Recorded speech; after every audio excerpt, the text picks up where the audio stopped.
I was pretty knocked out by the enormity of it, and I'd be sitting on the set with Tim sometimes, and he'd be into discussions about things, and I'd panic for a minute. I'd say, I don't even know what he's talking about, because he's off. Nobody else did either. Right? Tim seems to be, to me, someone who actually thrives on a lot of stuff going on at one time. Yeah. And actually what he gave to me, one of the ideas he gave to me for the character was, this is a man who has too much on his plate, and that was key to Bruce Wayne.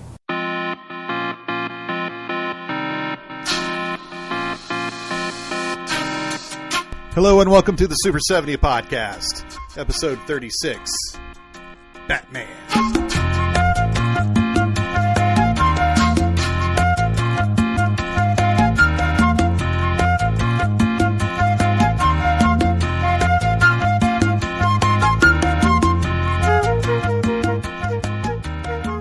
I will be using the only shit copy sold on Amazon right now. A double-sided DVD that includes the infamous sequel. If you hit play on your DVD player now,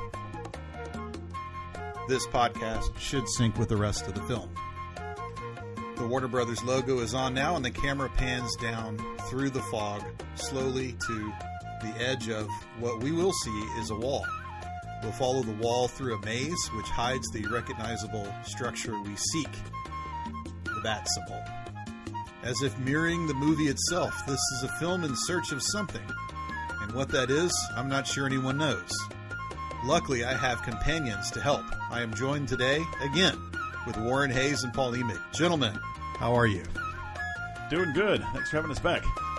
Thanks for having me. Absolutely. Paul, continuing our fine tradition, when did you see the Batman 1989, and what did you think? Would have been summer 1989. Probably would have been one of the first couple of weekends, and I would have been 12 years old. So I don't know if I would have been the target audience for this, but would have been pretty close. Warren, when did you see it? I saw it. It was 8th grade for me. It was the day after graduation, June 23rd, 1989. I saw it at 10:20. I still have the ticket stub. $3.25 is how much it costs. So. Hardcore fan. I walked from Friendswood to Webster to the General Cinema 6 at Point NASA. Okay. NASA Road 1 and the Gulf Freeway. And it took me like 45 minutes, maybe an hour, to make that hike down FM 528. Right. And in the blazing heat of summer, because what was the release date? June 23rd, 1989. Yeah, it was freaking hot. And I was very disappointed that I made that effort and then had to walk back through the heat to my house after watching such a catastrophe. However, this is a very well-loved movie. Actually, Warren brought this up after we did The Phantom Menace. He said, hey, I've got an idea for one. Why don't we do Batman? And I said, I'm not a fan, but that doesn't mean that we don't have to do one, because I don't necessarily just cover movies that I like. I think it's really boring. We did The Graduate. I hate The Graduate, but The Graduate is just so well loved. Why would you not want to do The Graduate? We live in a different world now. We live in a comic book world in our film industry, and it seems like it's utter insensitivity to not do Batman. Fair enough. Now, was this PG-13 or was this PG? That I'm not sure. I think I would have been 12. So you mentioned like the $3.25 ticket price. Yeah. I remember that was always the debate when we were, preteens. Do we want to admit that we're younger than 13 to pay $3 instead of $4, or do we want to admit that we're 13 so we can get into some of these PG-13 movies? I think it's PG-13. All right. Okay, so the opening this is what grabbed me last night, because I had not seen this probably since the early 90s on cable. Right. But when I watched this, I was thinking, what am I watching? The Waynes are leaving the theater. They're about to be killed. Mm-hmm. And Mr. Wayne apparently is the stupidest husband on the face of the planet. He walks through a square of crowded people. He specifically chooses an alley to take his family down, and this crime is going to happen, and Burton is pulling the rug from under our feet, because this is not the Wayne family. Right. This is a different family, and instead he's going to introduce to us the Batman. And I have to say, even though I particularly, my biggest problem with this film is the aesthetics and the screenplay and the focus and the tone, I did think that was a very smart switcheroo that he pulled for us today, because it had me 30 years later. I was like, oh, that's right. It's not the Right. Waynes. It's very smart. Very smart. Was anyone else fooled? Well, I read the novelization, so I kind of had an idea, but obviously it's not page per page the same on film, but I already kind of knew that. But there was a controversy going into the film because they announced, of course, that Michael Keaton was going to play Batman. Right. And there was a reaction in the days before social media. There's a reaction in the media of Michael Keaton is just not the person that you want to play this role. Right. I think something like 50,000 fan letters, which is probably the modern day equivalent of probably 3 million angry emails. Just protesting his casting. And here we have some animation that was done over a cell in front of the camera, in front of a live action stage. And then, of course, there was a mat behind the cell and in front of the live action stage to make it look like the Batman was looking downstairs there. Or down into the to the alleyway below. So you have a 3-level complex special effect, or a visual effect. And Burton has mastered all of those. Mm-hmm. He's done Pee-wee Herman's Great Adventure. He's done Beetlejuice, which had a lot of stop motion animation. Right. He's done cartoons because he was schooled at Disney, right, where he did them by hand. So we are in the presence of a master. I don't want to, just because I don't like the work doesn't mean that I'm going to take away anything from the skill set of the man. And this is an awesome shot here where you see him in the background. Yeah. And these two schmoes. There ain't no bat. And I was quite surprised later on to find, and it wasn't immediately, it was like the mid to late, after Edward Scissorhands, where I found out that he had worked for Disney. And I just thought that was crazy.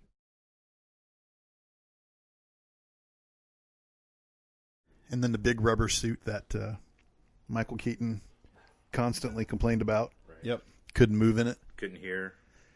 And Warren's got the shirt on, I should say. He's got the bat symbol shirt. I came prepared. And that symbol was everywhere. Oh, it was. It was on stickers on cars. It was on T-shirts. People were getting it tattooed on their chests. And there's a weird controversy because the emblem on his chest is different. And I don't remember what the specific trivia is behind that. I don't remember. But they changed it because even in Batman Returns, he goes back to the classic this emblem. Oh. This one has some extra kind of like wing tips at the bottom. It's different. So I don't know why they changed. They were originally going to use it and then went back to the traditional symbol for marketing. Not sure why, but interesting. Yeah, interesting. Now there's a visual style that Burton is chasing here, which is different than Pee-wee Herman, which was shot very much in kind of a stale, static television formula, which I have no problem with. And then Beetlejuice, which was just off the board weird, but it was always at eye level, always at height. All the cameras were. But Batman contains almost an endless soiree of cantered levels. The camera is usually always below the eye. You're always looking up at something, usually. Except for, of course, this shot here where we're looking over the wonderful, may I add, Billy D. Williams. Right. And if you ever find someone who's not a Billy D. Williams fan, I propose that person is dead. There's no reason why anyone should not be a Billy D. Williams fan. And this was supposed to be a bigger role for him. I think he was, they were already thinking ahead to at least the possibility of a sequel. Of course, he's playing Harvey Dent, which most Batman fans know, becomes the villain Two-Face. And so I think they had every intent of bringing him back as Two-Face in a sequel. I think Tim Burton actually even mentioned he liked the visual of having a black actor because you can almost kind of play with a black and white duality of the villain. But I guess when it came time to add the villain to the Batman franchise, he just wasn't famous enough, and they bought him out of his contract.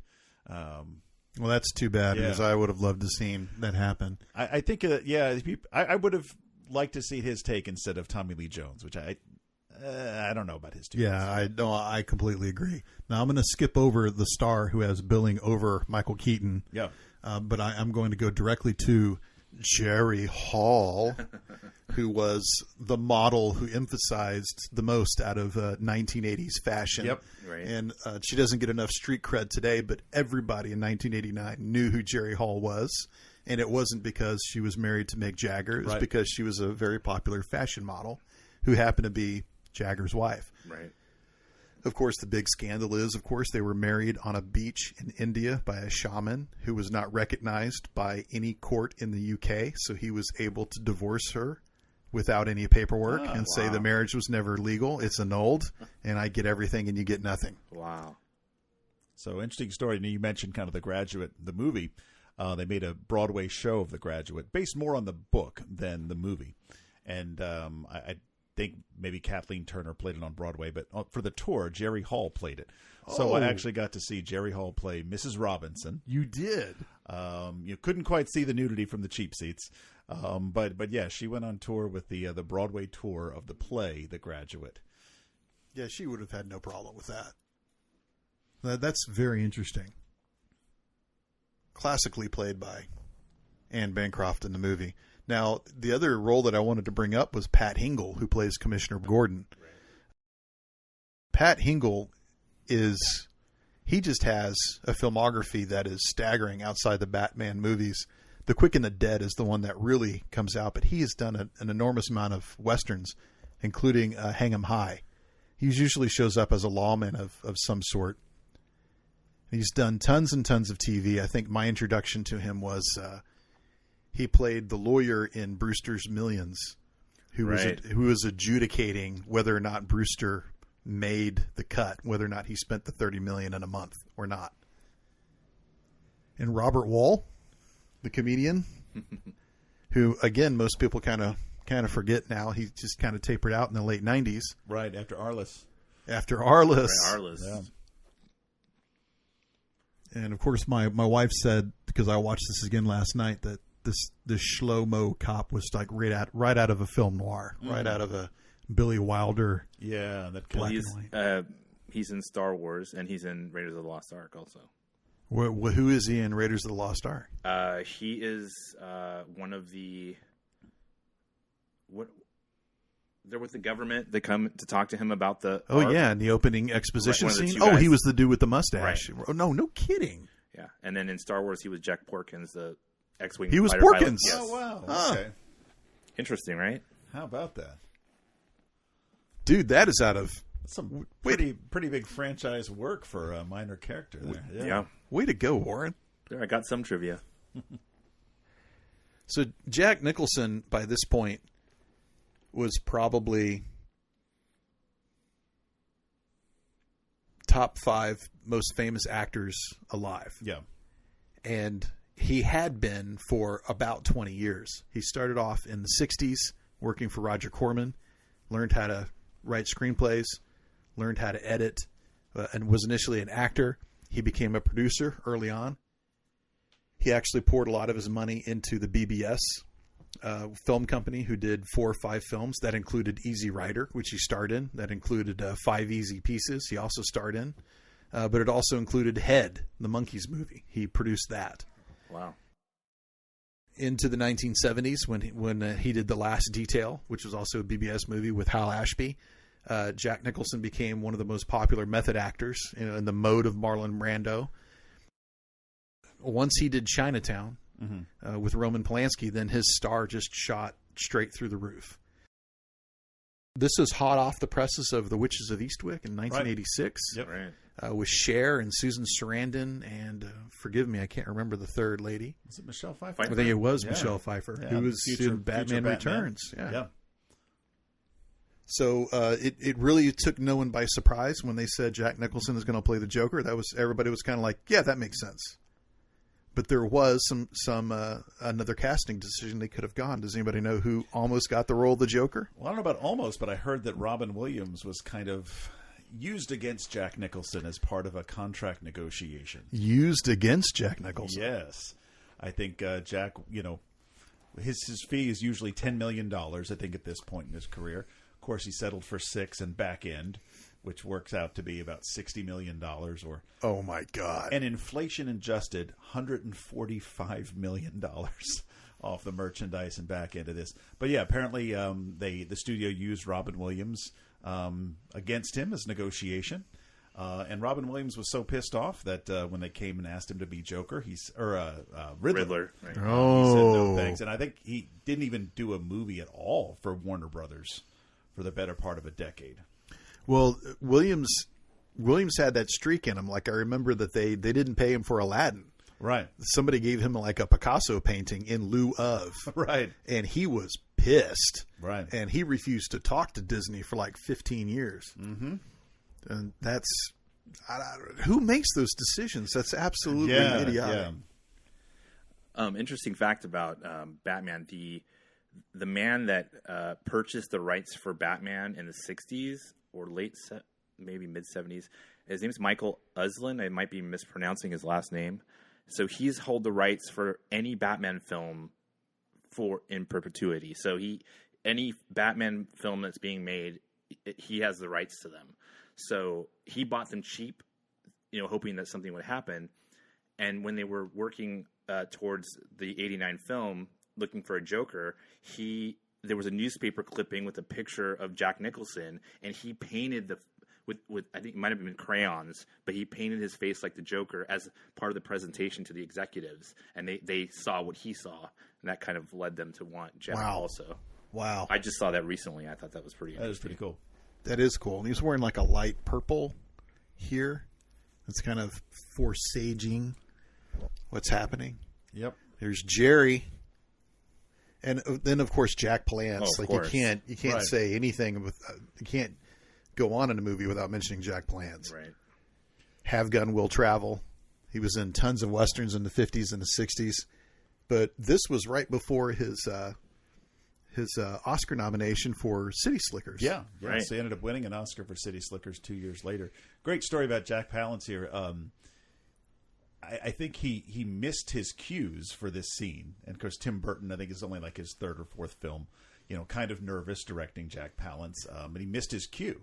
And so Tim Burton just cut the scene. And Jack Palance, confronted him later. Tim Burton didn't realize that he was mostly deaf at the time. Wow. Just couldn't hear it.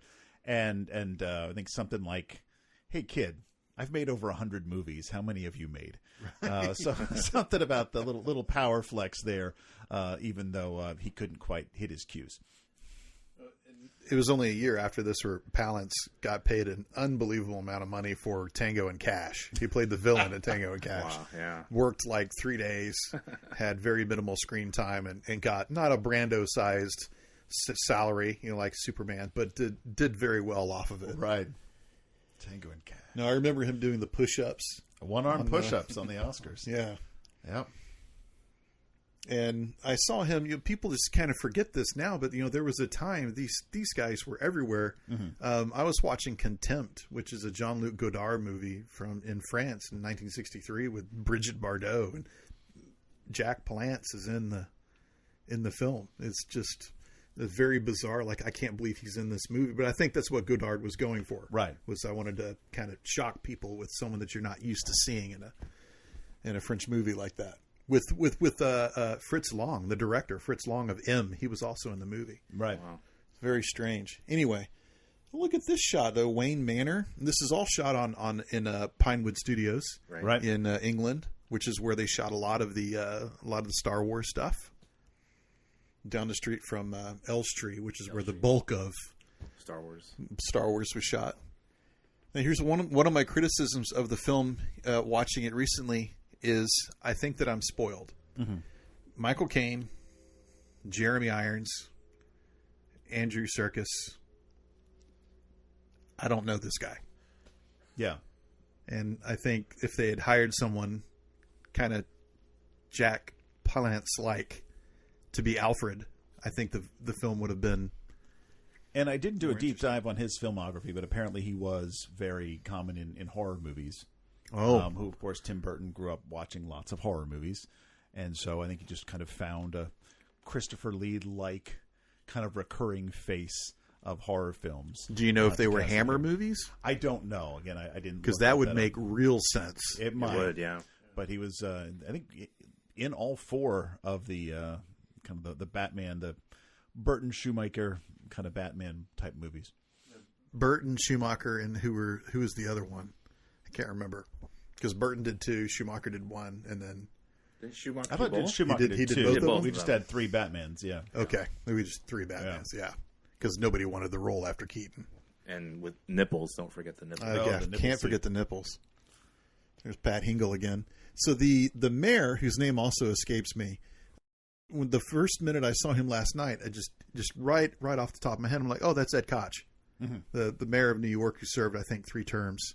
Oh, it does look like him. Yeah. Just looks extraordinarily like him. And Ed Koch was this guy, like we're all not from New York, but Ed Koch, everyone knows who the mayor of New York is at the time, right? When Giuliani or Bloomberg, or usually because we all watch Saturday Night Live, and the mayors were constantly on there. And this guy had just sort of had forward casting, and it looked like Idris Elba the first time I saw him, like a 20-year-old Idris Elba. And then you're doing the math, you're like, it can't be. Yeah, it can't be him. So Kim Basinger in this role as Vicky Vale. Some other almost casting. I think they approached Michelle Pfeiffer about playing Vicky Vale. Mm-hmm. Michelle Pfeiffer was dating Michael Keaton at the time. Oh. And he thought it'd be weird. They broke up, and Michelle Pfeiffer comes back as Catwoman in the next movie. I think I prefer her as Catwoman. Well, and the other thing is, I could not believe this. Michelle Pfeiffer lost like 15 pounds to fit into the cat suit. Mm-hmm. Like, she's already like rail thin.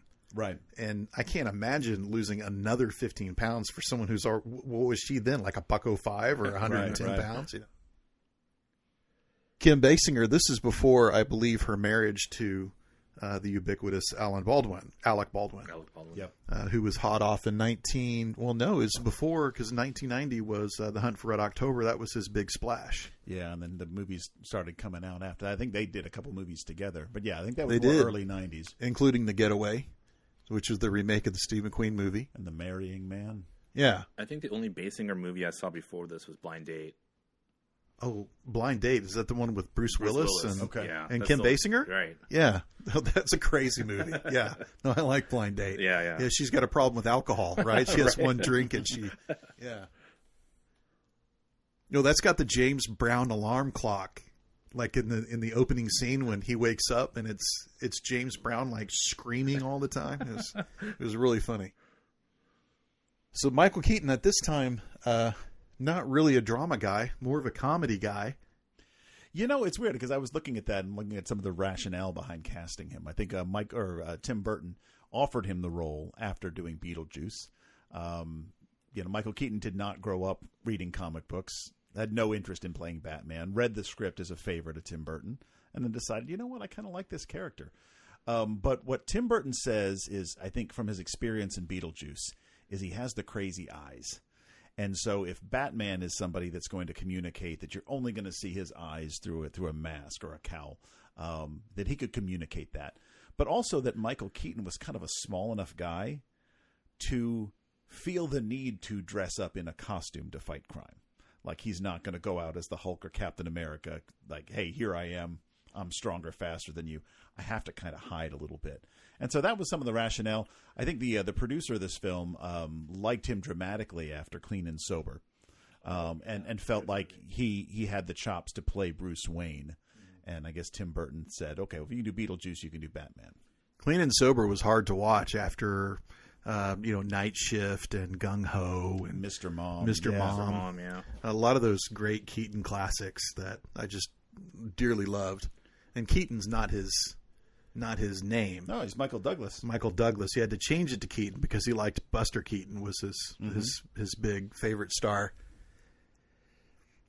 And then, of course, there was another Michael Keaton who had to change his name because there was already a Michael Keaton, and I believe his name he changed to is Michael J. Fox. Ah, interesting. Yep. And I think Michael Keaton chose Keaton because he was a fan of Diane Keaton, Who was Diane Hall. Who's Diane Hall? Yeah, right. She had to change hers because yeah, there's a lot of that going on. Yep. think Michael Keaton's actually even talked about changing his name back to Michael Keaton Douglas recently. Just read that. I think. Well, in who was it? Emma Stone. Emma is a shortening of Emily. She chose it because there's already an Emily Stone. Right. And in the Actors Guild, you have to have an original name to distinguish you. It's the same in the DGA and every other guild. Yeah. So I remember when this came out, I think I was surprised by the casting too. Hadn't seen a lot of Michael Keaton. I think I'd only seen him in Mr. Mom and maybe Beetlejuice. But that being said, I really liked his Bruce Wayne. I think there was something about just the way he played Bruce Wayne as kind of detached, almost kind of behind the scenes. So I enjoyed his portrayal. He may still be my favorite Bruce Wayne. Warren, who's your favorite Bruce Wayne? I'm honestly, it's Ben Affleck, and he's my favorite Batman too overall. Keaton, I love Keaton's Batman. Bruce Wayne, not so much. I know Affleck doesn't get a lot of. I mean, as far as Batman, I think he just had the size, even when he was Bruce Wayne, I thought he just had that mannerisms of a rich person. Affleck plays rich really well, right? And I think that's he looked the part and acted the part. And then as Batman, he was just this overpowering. What I always look at Batman as this overpowering person that can beat these people. Of course, he had his training, but I think he had to have the size and the intimidation, the costume, everything. I think he had all of the things we needed for a Batman. I think he played a battle-scarred, kind of through the ringer Batman too. I think wasn't he the oldest Batman? He may have been, yeah. Well, that was the point because in the Dark Knight comics he was older, right? And in one of the runs he's retired, And Robin is a 13-year-old girl who runs away from the circus. That's the one I read before this came out, and I was actually before we get there, I love Affleck's portrayal actually too. I'm not an Affleck hater. And when that whole reaction happened against him, I just saw it as a repeat of what happened to Keaton. There weren't a lot of people who knew Christian Bale before he was in The Dark Knight and Batman Begins. So it just seems like there's a recurring theme. Sure. When they said Robert Pattinson was going to play the Batman, there was the same type of reaction. Yeah. Like, you're going to get the fucking guy from Twilight to be... That was 20 years before the Batman, you know? I just think that fans have always been kind of fickle with franchises, right? Yeah, and I think some of these are good actors, and as an up-and-coming actor, you're not going to turn down an opportunity like Twilight. No. It's a career maker, and then, I think you almost have the advantage of people being surprised that you know how to act, as it was with Pattinson. Well, and Kristen Stewart said she made more money off those 4 films than every movie she's done since combined. Wow. Yeah. And who's gonna mark against them for making a paycheck? Certainly not me. Right. We all have to pay the bills, and the exposure it gives them is crazy. Yeah, and I remember kind of thinking, reading George Clooney, one of his quotes on Batman. I think most people can agree that, if not the worst Batman movie. But he said doing that Batman movie means he can pretty much make passion projects for the rest of his life. Right. And so from an actor's standpoint, I can respect that. Well, Val Kilmer said that it let him buy his ranch in New Mexico. Mm-hmm. Michelada? Yes, sir. Yes, sir. So we're about to see, I guess, if not the origin story here of Joker, I think kind of his disfigurement. Maybe what drives him insane, I guess, in this story. I think he's still a bad guy before this, but I guess it's the fall in toxic waste. Well, I thought it was a really original idea how it was the ricochet off the bullet that passed through his cheeks, and that's what gave him the scar. Right. I thought all that was very original. What I don't like about the whole thing, of course, I'm sure that we're all the same in that we saw Batman 66 when we were kids. Right. And I was a huge Adam West fan. But that is a tone that is completely different. Right. And after I'd read The Dark Knight, I thought, this is the tone that I want. Mm-hmm. And so when they announced they were doing this Batman and Michael Keaton was going to be in it, I thought, okay, they're going for a tone shift. Yeah. And so they got Keaton to do this more serious drive to it. And when I went to the theater, that is not what I saw. So my expectations did not meet the aesthetic that Burton chose. That's not Burton's fault, but I just don't care for the style, the shooting style or the aesthetic style or the costume design, which I think is outrageous. And there are people who criticize me for like, what do you want? Like, this is the closest thing to Batman 66 that you can have. And I'm like, yeah, I think that's the problem. Right. Like, I don't want someone trying to do something kind of like Batman 66, which I sort of see this as the extension of. I don't blame Burton for wanting to do that. That's a pretty safe thing to do. But there were so many things about it that I didn't like. And for a movie that's this expensive, I see a lot of stuff in it that just looks incredibly cheap. Yeah. You know, the entire thing is done on a lot. The whole thing is done on a lot, which, you know, Hitchcock did entire movies on a lot. That's not really something to criticize people over. But even like the piece of board, the application that Nicholson has on his face just looks odd. It looks off. It looks weird. Right. It looked weird then and now. It was the same problem with the mustache they erased off of Henry Cavill in Batman v Superman. Well, again, I think Affleck's interpretation, or Snyder's interpretation of that Batman is closer to what we would know as The Dark Knight Returns. Right. And what we wanted. But again, I'm not saying we didn't get a darker Batman, but it definitely wasn't that. You know, I liked Bruce Wayne on the plane, nursing his wounds, throwing scotch into a rocks glass, talking with Diana about the future. Right. I liked that contemplative Wayne thinking, I'm 55 now. What is going to happen to me in 20 years after doing this? There was that sort of focus on the future of Gotham. Sure. And Affleck's Wayne that is missing in all the other portrayals. Right, like he's the one guy with his finger in the hole in the dam. That if he's gone, if he's not there, he's the one thing that's holding everything together. I think you kind of get that sense from some of the versions. Now, I have to admit that I think some of my favorite Batman's content is the animated series that came out shortly after this. Right. So, Warren, do you remember about how long those started coming out after this? I want to say it was 91, 92. Yeah. Yeah, I mean, they definitely took the aesthetic of this to make that series, and I thought, I love the Batmobile. I love Conroy as the voice of Batman. It's a really good series, I think. Yeah, I think so too. Well, in the Batmobile, first we have to say, like, we just covered the Phantom Menace, and we talked about the drive for the Phantom Menace for the 6 months or the year before it came out was crazy. But it was also crazy for Batman. Yeah. The campaign for this film before it came out was nuts, and the Batmobile was part of that campaign. It was. Right. It was everywhere. And part of the reason why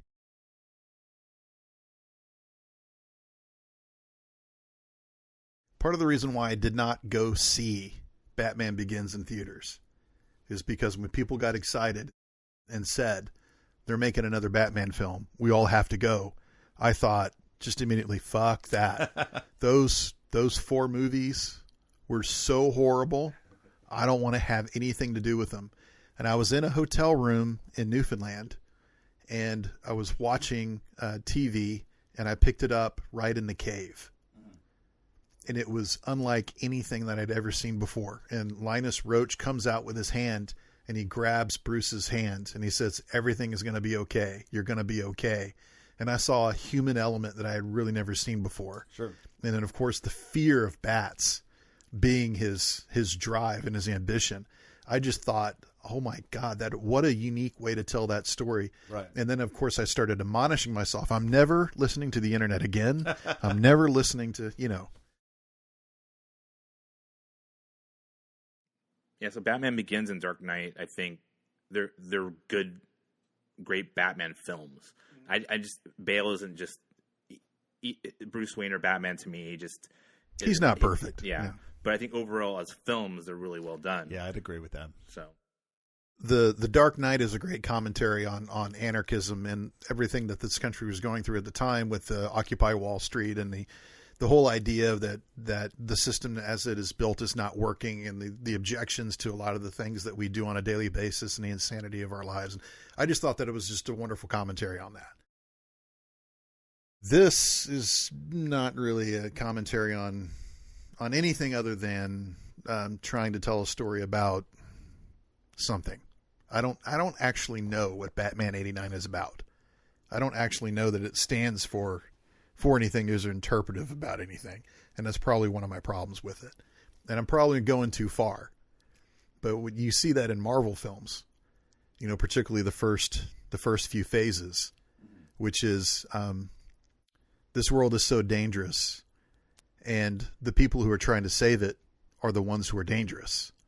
And it's almost like Zack Snyder's film Watchmen, like who's watching the Watchmen? It's that type of activity. You know, you ask these people to help you, but what happens if they turn against you? And I don't think it's beyond looking into these four films, starting with this one. But I don't see anything deeper in it than what it is. I mean, I think we don't, or we may know. I personally don't know, but we don't know how much Warner Brothers was influencing Burton. I mean, they had to, you know, they had the purse, and they decided what ultimately was going to be in or not in that film. So, you know, we might not be seeing what Burton ultimately wanted. And Burton has really kind of come out as kind of ambivalent about this. Right. I mean, I think his quote was, you know, I don't think it's a great film. I think it's a cultural phenomenon. Definitely. And I think he was, you know, smart to take this at this point in his career. But this is a project that really had been in the works since Superman or Superman 2 came out in like 78 and 80. Mm-hmm. And so I think they're like, all right, well, we've got Superman. We can make a Batman movie. And it took the better part of a decade to do it. I think at different points, Steven Spielberg wanted to do it with Harrison Ford as Batman, Tim Curry as the Joker. Wow. I think Michael J. Fox as Robin. And so I think Ivan Reitman was going to do it with Bill Murray as Batman, wow. Eddie Murphy as Robin. And I think there was John Lithgow as the Joker in one. I know Sam Raimi was somebody that I think people wanted to give a shot to, but I think he was a little too unknown. And so ultimately Tim Burton got it off the strength of Beetlejuice. So yeah, this is something that it could have been very just so many different hands, touch so many different parts of it that this is what we got, and the fact that it's coherent at all after 10 years. That's true. And so this is here I don't want to say his name too often, but you know, Kevin Smith has this great run about how he was involved in the screenwriting for Superman Reborn, in which Tim Burton was signed on to direct. But I only bring that up because he's got these great stories about John Peters. Yeah. John Peters was one of the biggest producers at Warner Brothers for 25 years. Mm-hmm. And he produced Batman, and Kevin Smith said he was on the set at Batman every day. That guy cared. He was invested, and he wanted to make the best Batman film ever. I don't want to hold it anything against John Peters, but if you listen to Kevin Smith's stories, you can just tell there's something strange about John Peters. Strange is putting it nicely, yeah. Yeah, just something is a little off. And if you want to know what I'm talking about, don't necessarily confine yourself to the stories that Kevin Smith has to tell about him. Go see Licorice Pizza, in which Bradley Cooper plays John Peters circa 1972. Right. And if that portrayal was not enough, I understand from Bradley Cooper that he called John Peters and said, I am portraying you in a Paul Thomas Anderson film. Are you okay with this? And John Peters' big suggestion, or rather his only rule, was as long as you get my hair right. Because John Peters started his career as Barbra Streisand's hairdresser. Right. Wow. And then he wound up as a Hollywood producer. And he got control over the Batman rights at Warner Brothers. So you can't touch Batman at Warner Brothers without his say-so. Right. I understand that he is retired now. Right. Yeah, he was. I think Kevin was talking about his infatuation with the big giant spider Yes. which ultimately ended up happening in Wild Wild West. Yep. Yeah. Yes. Well, the King Kong ending, which I don't particularly have a problem with because King Kong endings work. I mean, you look at the end of Ghostbusters, that's a King Kong ending. Right. You know, and no one's going to argue with the Stay Puft Marshmallow Man, you know, as your big villain. But it was just so convenient of how he wanted Kevin Smith to put this giant spider in the ending of Superman Reborn, which made zero sense. Yeah. And then in Wild Wild West, it shows up. I'm like, There you okay, go. it makes sense that this is a John Peters film. And don't forget, when we're talking about that Superman, and we're talking about Nicolas Cage. Yes. Right. Who popped up at the end of The Flash. Right, and the same with fighting a mechanical spider. Well, And there is a movie that you can purchase on Blu-ray only. I think it's on GoFundMe, which is the Death of Superman Reborn. It's a documentary about that film, and apparently somebody gave them actually archive video from behind the scenes of Superman Reborn, and you can see John Peters on set with Tim Burton making decisions in real time. Wow. And one of the most crazy things I've ever seen was Nicolas Cage in the suit, and this is 15 years before Tron Legacy. Yeah. And they made the suit light up. The Superman suit. The Superman suit lit up like the Tron suit, and That would have been a spectacular. yeah. Well, train wreck. and Yeah. apparently Burton was really, really fascinated with the idea of this is an alien. Like, this is a guy who is not from here, and really wanted to emphasize the fact that he is an outsider. Sure. And I'd be interested in seeing that, but not if it looks like this. Now you talk about the look of this. I mean, this is something that I think Tim Burton mentioned. This is the look of the film. I think Terry Gilliam's Brazil being a big influence on at least the look of this. Its only Oscar nomination, and ultimately it won an Oscar for art direction and scenic design. So at least kind of the look of the film and the sets. I don't know. I think they kind of work for where it is now. I mean, it is, I think, mostly constructed sets. I mean, I think if this was made today, you'd have a 6-foot wall behind people and then a green screen. I don't see anything. I watched it last night, and I specifically looked for something that was not done in a sound studio, and I couldn't find one. Yeah, that is true. There's nothing outside. And again, I mean, that's, you know, the Hollywood system, or even in the UK system, that is done for a reason. It's just more economical to do it in a controlled environment, particularly in England where you have no control over the weather. Like, you have to do it on a soundstage. You know, the reason California exists is so that they can do things outside and the weather doesn't affect them. so I think it was Anton Furst that won the award for set design. He designed the Batmobile and the entire Gotham City, which it's my favorite Batmobile and it's my favorite Gotham City. I think it just has that look that I would want from Batman. Just not a city that you can visit. I want it to be something that it is outside of that. Right. And I think it's not the Bronx. Right. It's something, and it's a little bit timeless too. I think it could be. Does this take place in the 30s? Does it take place in the 80s? I mean, it really could be any time period. A lot of the men are wearing hats, and which isn't really, you know. Well, there's definitely like a 1940s, early 1950s wardrobe Like style. a Dick Tracy kind of thing. Yeah. Well, so I was going to bring that up because Dick Tracy came out like 1 year before this. 1 year after. 1 year after. Yeah. Yeah. When it was Warren Beatty. How many? There were 16 people in that movie. Al Pacino was in it. Right. Dustin Hoffman. Madonna. So, I mean, there was definitely like a, and this wasn't the only one. There were a lot of retro films happening. There were. Yeah. In the 80s.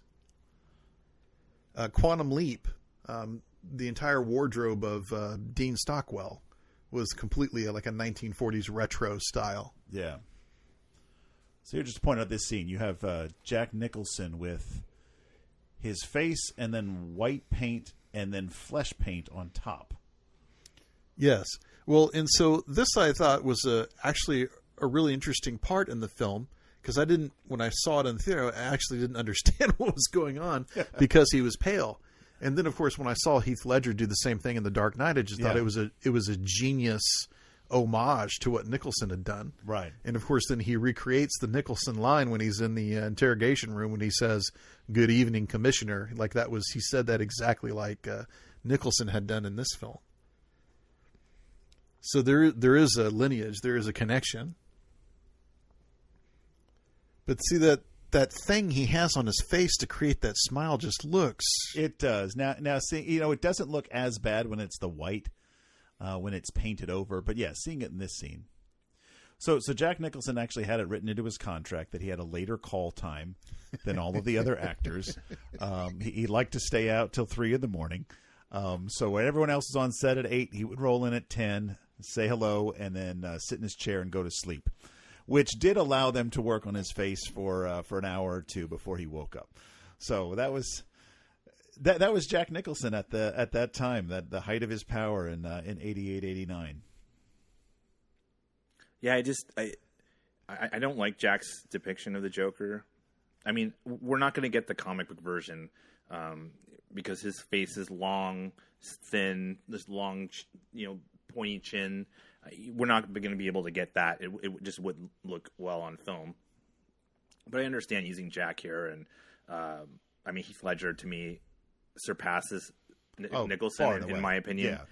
As what I would think the Joker would be, and obviously Joaquin also. I think his depiction is it's very different. That's what to me what a Joker would be. And how crazy is it that we've got 2 different actors have won an Oscar for playing the Joker? Like that's kind of crazy. But I think what Jack Nicholson did do is, for a long time leading up to it, A-list actors would not play the villain. And I know it kind of, maybe it's happened more frequently just because we're making more good guy, bad guy, comic book type movies. But since Jack Nicholson here, you saw some A-list actors take smaller parts and play the villains. Just to say, hey, you know what? That's a part I would just love to sink my teeth into instead of, no, I'm not playing the bad guy. I mean, I know you had Gene Hackman a little bit in Superman, but, it wasn't done as often with the really big stars. Well, I was thinking about the guy who played the Jameson character in Superman and Superman 2. I can't remember. J.K. Simmons? Yeah. No, in the Richard Donner films. Terrence Stamp was... Terrence Stamp played General Zog. Perry White. Perry White, I'm sorry. Yeah. But that established another fine tradition where you have William Hurt in the Marvel movies, and then you had Robert Redford showed up in a Captain America movie, which it sold, absolutely. And look at the fan reaction a couple months ago when they announced that Harrison Ford was going to be in the next Captain America movie. Like, you had more people excited about that than excited about an Anthony Mackie Captain America movie that people didn't necessarily want to see after the TV series from last year just didn't do very well. Right. So, and it starts in having like Jack Palance in this film is kind of that tradition. Yeah. Where they get these older established actors who have a lot of gravitas, and they come to the role with a set full of younger guys. And Jack Nicholson is not old in this film. He's 51 when he's 51. That's young. Michael Keaton was what is he, 30? 35, 36, yeah.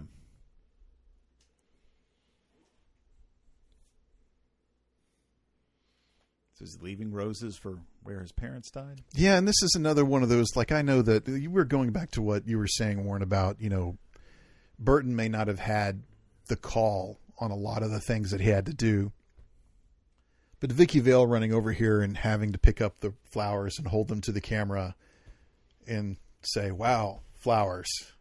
They almost trusted roses. The audience there. They almost trusted and then they had to pick them up. Right. And had, couldn't just look at the pavement and say, oh, look, he put flowers there. Yeah. Now, these steps confused me because when I saw the film, I thought, oh, I've been on those steps because they have a faux bank on the Warner Brothers lot. And it looks very similar to that. And I was just there in May with Luke. Yeah. However, this is not it. That was another faux bank over at Pinewood. Right. So this is the only one that they shot at Pinewood. I think Pinewood actually left the Batman and the Gotham City set up for 2 or 3 years, hoping they'd come back for the sequel, but they did it in Burbank instead. Oh. Yeah. Well, I mean, it makes sense. I don't know why they chose to shoot it in Pinewood. Does anybody know? I don't know why they did, but I Tim Burton did say that I guess one of the advantages of shooting it in England was he was immune to all the fan outrage. Yeah, Keaton said that he had to leave production and go shoot something else, and then he was exposed to it in America. He was like, "Oh my God, it's like everywhere." And then he went back to Pinewood and then told Burton, like, "Yeah, outside the bubble, this is getting really out of hand." I just remember the decals on the back of cars and merchandising was insane. Yeah, Batmania they called it. Batmania. Yeah. The glasses at Burger King that you could buy. The Joker in his top hat. I mean, I have to hand it to Nicholson just doing a completely over-the-top performance, but it melds very well. I mean, it's all... It does, and it set the tone, I think, for most other Jokers to just be completely unhinged. And Jack Nicholson has frequently said it's one of his all-time favorite roles, just because he could do whatever he wants. He could just go with it. And very much at the same time an homage to Cesar Romero from the series. With the green hair. And so I think you're getting a couple things that are familiar to that show that we all grew up with. And I know it was in reruns by the time we were watching it, but I know it was kind of my introduction to the superhero world was watching Batman and Robin after school and some of those TV shows. This would have been an interesting scene, actually, with Robin Williams, since he was actually really a mime when he was in Juilliard, right? He'd go out on Lincoln Square and do mime work with his friends from class. And so I think another person who was almost Batman, and it kind of reminded me there because it did kind of look like him, was Mel Gibson. Stop. Yes. Wow. So I think the studios wanted Mel Gibson, and he decided he'd make Lethal Weapon 2 instead, which, I think that was one of his best roles, Lethal Weapon series. And then later they wanted to bring him back to play Two-Face, but he was busy filming Braveheart. Oh, and yeah. So I think just scheduling conflicts kept Mel Gibson from being. Well, he directed that too, and he did, yeah, and he produced it, and I think like 1/3 of the budget came out of his pocket. I have really fond memories of that summer, the movies. You got Batman, you got Ghostbusters 2, you got Indiana Jones and the Last Crusade, you got Lethal Weapon 2. There's a few other ones I can't think of, but that was one of the best summers. Summer of '89, and those are some movies that stand up well. Like Lethal Weapon holds up. Indiana Jones and the Last Crusade, maybe my favorite of the whole series. Those stand up really well. Right. Ghostbusters 2, maybe a little less so, but it was still a lot of fun. Right. Well, and again on that one, they tried to recreate the King Kong ending, and it just didn't pan out. Yeah. Right. Much like Wild Wild West doesn't pan out. Right. But I'm fine with Ghostbusters 2 up until the third act. Yeah. I really don't have an issue with it. I thought Ghostbusters Afterlife was just, and Frozen Empire, I thought those were genius. Mm-hmm. I thought those really hit the nail fun. on the head. They are fun. I think they realized, exactly why people went to go see Ghostbusters. And the horror tilt on it on the last one was really smart. It was. It was. So I think Jason Reitman is doing those. Yeah. Yes. He knows what he's doing. So here's some inner turmoil. Keaton said that when he got to the set, Burton was getting pulled 10 million different ways. Mm-hmm. And I completely get that. The set designer and the costume designer and the screenwriter and the continuity girl and the producers and everyone just wants a piece of you. And he said that Burton just looked distracted and just trying to keep everything in his head. He still says he has like selective amnesia about filming this. But apparently, like the script was not finished. I think there's a scene at the end where they're kind of climbing the tower into the church, and Jack Nicholson's like, "What are we doing here?" And he's like, "Well, I'll tell you when you get up there." But because the script hadn't been written yet, the ending hadn't been written. I think they just let's shoot a bunch of stuff and we'll edit it together. Well, Keaton said that he made it part of his character. Yeah. He said he made it like part of Bruce Wayne's problem is that his mind is in a million different things. Yeah, I think that, and I think the fact that he's kind of hiding. He's trying to shy away from a lot of these things, which is, I guess kind of makes sense. Kind of going back and watching it now, what's different about his Bruce Wayne? What's different about his Batman? Is he's trying to stay out of things. Here's half of the Joker's talent, because we find out later from the dossier that Jack Napier, he has a double degree, a double major, right? And one is in chemistry and the other one is in art. Right. Of course, Jack Napier, I think, a play on words, because even in the comic books, the Joker does not have a name. Right. Yeah. And the Joker didn't kill Bruce Wayne's parents. It was Joe Chill. So he kind of melded those two characters into one to make it make sense in this film. There was one thing where Joker, was it like Mask of the Phantasm, I think they had? Oh, yeah. And I haven't seen that film in a long time. But I think it almost works better to have Batman's parents be killed by a random I think so, right. than a nemesis. Right. And you also have Bob the Goon, who's the Joker's enforcer, I guess you could say, played by Tracy Walter. He was also in City Slickers. He's also in City Slickers, but he was also in with William Sanderson. They were in the Bob Newhart show. Oh, he was. Was he the other brother Daryl? He was the other brother Daryl. Okay. Yeah. I knew we looked familiar. Which is showing our age here in our microscopic knowledge of 80s TV by saying this. Yeah. I'm kind of grateful we didn't have the internet back in the 80s, because I don't know that I would have left the house. I mean, already I consumed so many TV shows and movies. Well, and they're in pre-production for the Batman 2, which doesn't have a title yet. That's just the working title. And we're in an unprecedented era now of having an enormous amount of sequels that originated in the 80s. Right. And I remember in the 80s, like The Color of Money came out by Martin Scorsese. That was a sequel of The Hustler, which was, I think, 1961. And I really think, I'm sure that if you did a deep dive, you'd find one or two more. But here in the last 10 years, we've had an enormous amount of sequels that originated from the 80s. Right. Tron Legacy kind of like kicked that off. And then Blade Runner 2049. Sure. And, Beetlejuice just came out on Friday, which we're not going to talk about. Maybe they're just running out of new ideas. I think that's part of it. The lack of originality is a huge problem in Hollywood for sure. Right. But I also think that these properties, and Ghostbusters is another fine example of it. And I think that these properties they just have learned to cash in with the older generation who's shown them to their kids. Right. I get that. I mean, I think that's one of the things, realizing where I'm at in my late 40s, I'm absolutely addicted to nostalgia. So I understand you got a built-in audience here of people that want this, but also want to show it to your kids. But I also realize that movies are getting more expensive and more expensive to distribute. I don't know that they're necessarily seeing the same box office that they did now that we live in a primarily streaming age. So, these are safe investments in a lot of ways. And they sell overseas. I checked Box Office Mojo this morning. Beetlejuice is at $110 million. Okay. It's Sunday afternoon. Right. That's crazy. That is. For a film like that, right. That's Batman money. Yeah. $100 million was kind of rare air when this came out.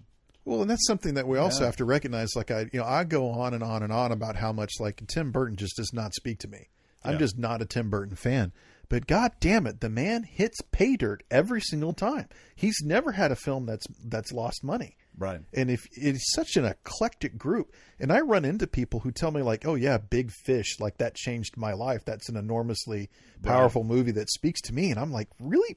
Big Fish? Is that the same one I saw? That can't be the same movie." So let's take a moment now and talk about kind of Tim Burton, because I know he's that figure. I think I wanted to be more of a Tim Burton fan than I actually am. I think maybe because some of these movies came out at a time when I was very impressionable and really trying to establish my film tastes. And there's some of his movies that I really love, like 75% of. I really love most of Edward Scissorhands. I like a lot of Batman Returns. Beetlejuice is still fun, but I don't know, other than maybe Ed Wood, that there's a complete Tim Burton movie. And I think most of the stuff he's made, maybe after that, I've just not really been a fan of. So I don't know. How about you guys? I enjoy Sleepy Hollow. I enjoy Big Fish. Ed Wood is excellent. I really can't. I mean, the new Beetlejuice is it was okay. I wasn't a huge fan of it. I wasn't a huge fan of the original, so I don't have a lot. But I think he did a really good job of continuing the story. But I don't know. Overall, I'm my wife and I are big fans. We just enjoy this. We just have a good time when we watch them. So we don't overanalyze them really too much, but we just enjoy watching those films. Well, I think what I see in Batman is kind of indicative of his entire career. Is Burton is really good at seducing you, particularly with some very fine acting. Mm-hmm. Billy D. Williams, Michael Keaton, Jack Nicholson, Jerry Hall, Michelle Pfeiffer. I mean, that's a cast you can get behind. Sure. And it's the same for the second one. Like Danny DeVito being the Penguin in Batman Returns, that was an enormous deal. It was. And when you see that, like Christina Ricci was in Sleepy Hollow, and of course Johnny Depp was in like 4 of his films or something. Some of the best, strangest, and most satisfying Johnny Depp roles. Yeah, come in Tim Burton movies. Yeah, and I remember Johnny Depp saying like Tim directing him on set just feels like home. Like he feels like he's not working. He's not working for money. He's not, there's no effort in it because it just comes so naturally to him.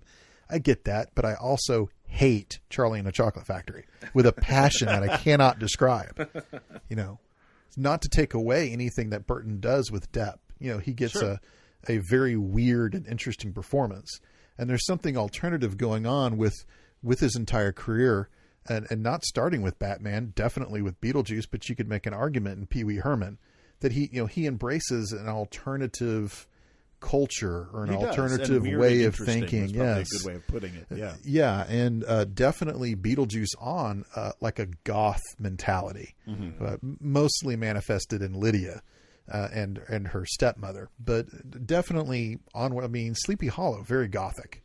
Right, and particularly Christopher Walken's Hessian character. Right, and you see that tone in return in many of his films, definitely in Beetlejuice. And I certainly can appreciate the way that he uses female characters in a time where female characters are kind of like Vicky Vale, just kind of on the side and ornaments and so forth. Yeah. That's changed. I mean, Lydia Dietz was a breakthrough because he focused on a teenage girl.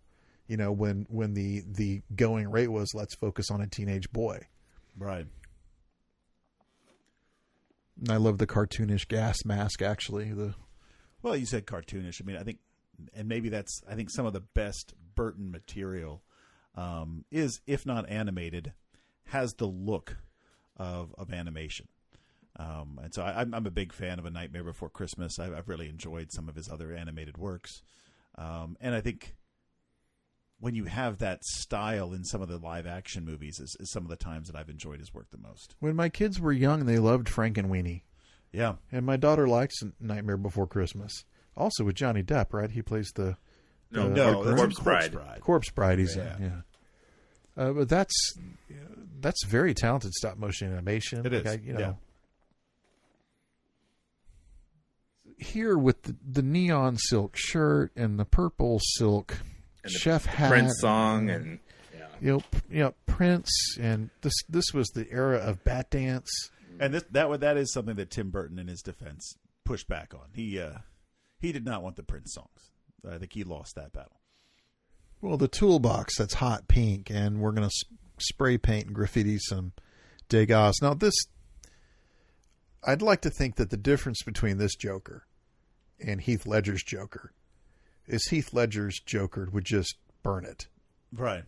He wouldn't spray paint it because the Joker here is trying to improve the image. Right. I want to improve the Degas by defacing it because he himself is defaced. But that wouldn't be Heath Ledger's Joker. He would just want to destroy it. He just want to see it all burn. Yeah. Right. There's one portrait here that he defends. I forgot the name of the portrait, but I believe it's hanging in. Yeah, he says, "Don't touch this one." Yeah, I tried to find it. It's something portrait with meat or something like that. Yeah. Well, I thought it was like a Robert Blake painting. It might be. And I think it said Francis Bacon was the painter here. Of course, Jack Nicholson, an art lover. Oh, huge, enormous art lover. Yeah, the $1 bill.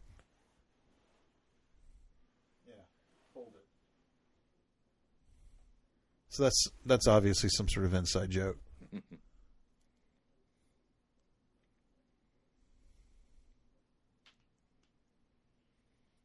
Kim Basinger was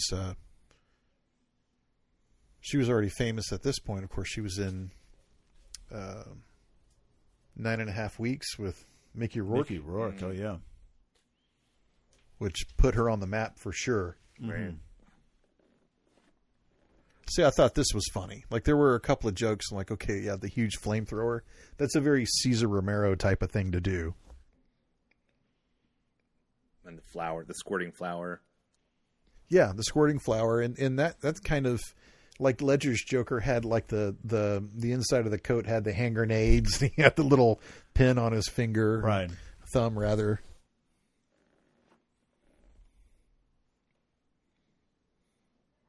Now, these photos, apparently, this is half-assed internet research, but these photos are from the Spanish Civil War. Probably easy for a prop guy to find a Time Life book and just rip pages out of. Probably reading into that is a little dangerous. Yeah. It's non sequitur.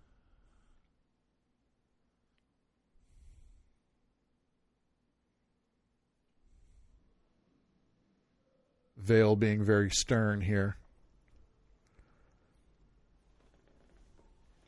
Nicholson going all in. Yeah, I think you mentioned, and I'd forgotten because I hadn't seen this in a while. The makeup worked for me when it was the white face, but boy, that smile looks really kind of strange. Just in flesh color. Just odd. You're joking. Does it look like I'm joking? You know, that's another thing I really like about Ledger's Joker is that it's cut. It's cut into a smile, and so it justifies the look. You know, and that his depiction is chaos.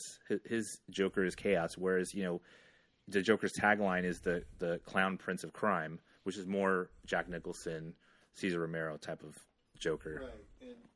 And the co-option of the image, Jack Nicholson's Joker is used as a sort of punchline usually. Right. And Ledger's Joker was, I mean, it was co-opted by people who were strangely using like a almost like a Che-like image of him on a poster board and putting socialism at the bottom of it, which is a complete misreading of everything that his Joker stood for. Yeah. Which I just found it very bizarre, people going to rallies and carrying an image of a Ledger as the Joker saying socialism. Actually, well, no, it's anarchism, if anything. Mm-hmm. No rule at all. Do anything that you want. Burn it all down. Start from zero. Like a very base Tyler Durden type of Fight Club reading of it. Mm-hmm. And this Joker definitely wants to be the boss. Definitely wants to be in charge. Definitely wants a hierarchy. I mean, this is a mob movie. Yeah. I think he wants a little bit of that status. Yeah. The supervillain kind of. This was funny. This I thought, you know, again, I've seen this movie 20, 30 times. And I think I laughed 3 times last night. And this one actually got me when he just turns around and says boo because the makeup has washed off his white face. And even though I'd seen it several times, I thought, okay, I think I finally now get that joke. It took 20 times for me to get the joke. So you're right. Now I'm seeing that bat signal, and that is substantially different from what I remember being marketed. Yeah. Certainly than what's... It's pointy at the bottom a little bit more and has 2 extra little points. And here's the every trailer in the world. Get those wonderful toys. About to see the first look of the Batmobile. Yeah, and I like the armor that comes over it. I thought that was done really well. Yeah, the cocoon shell. So one of the stories about this is, you know, you have the original design, and Tim Burton sees a scale prototype of it and said, hey, it looks great. Where's the door? And they actually had not designed a door to the Batmobile. So that sliding cockpit is actually something that had to be built in because they just liked the look so much they did not design a way to get into it. Of course, they had to design the seat really low because I think they were measuring for Michael Keaton's height, not Michael Keaton's height with a Batman cowl on. So I think the first time they opened that cockpit with him in there, his extra 4 inches of bat ears got caught. So I think he's actually in a slightly shorter cowl here that allows him to actually be in the car and get out. So, Jeff, when you went to Warner Brothers, did you get to go to the Batmobile room? Yeah. I've been several times, actually. I think I've been to Warner Brothers like 4 times. Wow. And the first time I walked in, they had a, as you know, because you've been there probably more times. I've only been there once. Honestly. Okay. Yeah. But they had a room with all the Batmobiles in there, and I just went right for the tumbler. I love that one too. I do. Again, when I was in that hotel room and I picked up right in the Batcave, and then when he's in with Fox, and you just see it kind of under a curtain, and Fox says, "Now, what do you want something like that for, Mr. Wayne?" And then when you see him driving it around, I was like, "Holy shit! This is like Iraq War style military hardware. This is $1 billion going into this car." So that Wayne Enterprises can make money off the military. This is heavy duty. I'm going to fuck your shit up stuff. And that is what Wayne is going to use to fight crime. And it was kind of like the breastplate. The U.S. military didn't think a soldier's life was worth $350,000. I was like, oh my God, this is insane. But this is in modern era that makes sense. It does. And it was Nolan moving it out of the comic book and into almost a real life. And we kind of forget now how the war in Afghanistan and Iraq just kind of affected our culture, and it affected our comic books, and it affected our movies. And it's an unfortunate side effect, but it is what it is. And I will tell you, when I saw on that little 13-inch TV in the hotel room, when I saw that fucking tumbler go house top to house top, and he was blasting his way across Gotham City, I lost my mind. I should have seen this in the theater. Yeah. I am such a goddamn idiot. I cannot believe I said no to this. I should have been there day one with tickets. I was hating myself for seeing it on a 13-inch screen. Yeah. Right? And I've never seen Batman Begins on the big screen, but I want to so bad. Right. I saw it in my Kino room, and that's a 25-foot by 13-foot screen, and that was not enough for me. Yeah. Right. So I wasn't, again, I like the Ford Futura, right? The 1957 Ford Futura, which is the original Batmobile from the series. I thought that was pretty cool. And although I like the Cocoon style, I don't really particularly like this one, but it is still in the same type of, it's built around a jet engine. So not to cut you off here, but since we're doing a commentary track, so this is something where I think Vicky Vale taking pictures with that old school camera and the camera flash as Batman is punching bad guys is about as close as we're going to get to the oof, pow, bam comic book effects of the 1966 TV show. So you kind of see here as he makes contact, you might see the camera flash. I know he was doing it a couple minutes ago. It's like as he was punching, you'd see the camera flash, and that was actually a deliberate nod to. I did see that show. I did see that last night, the flashes, but I didn't connect it to the cameras. But everybody was doing that, not just Batman, but the monkeys were doing that. Sure. I think it was a nod, yet this was a deliberate departure, whereas they didn't want it to be too campy. They wanted to distance itself from that TV show. See, well, yeah, so they definitely tried to tone that down, but unfortunately, that's all I saw it as, is them trying to recreate in modern day what the 66 show was, and it just did not work for me. Yeah, that's a sexy Batmobile. I'm sorry. That is. No, it really is. I'm wrong. I'm so wrong. I can get your take as the Tumbler being the most functional of the Batmobiles, and I certainly like the fact that we get to see. Oh yeah, there's $1 billion R&D department designing Batman's toys. It's not Bruce Wayne in his basement. Well, that was like 7 years before Tony Stark put all of his money into S.H.I.E.L.D. I actually like the Pattinson Batmobile too. I like that film a lot. I think it doesn't get I tell you, respecting man, it. that shot after the firefight with the penguin, when he turns on the Batmobile and the jet engine warms up and there's the push in on the penguin and the penguin's head turns, and then there's the push in on the Batmobile engine, there's the push in on Robert Pattinson, and then a push in back on the penguin, and even Zoe Kravitz turns around, there's a push in on her. It's that constant use of push ins, and the penguin's like, oh shit.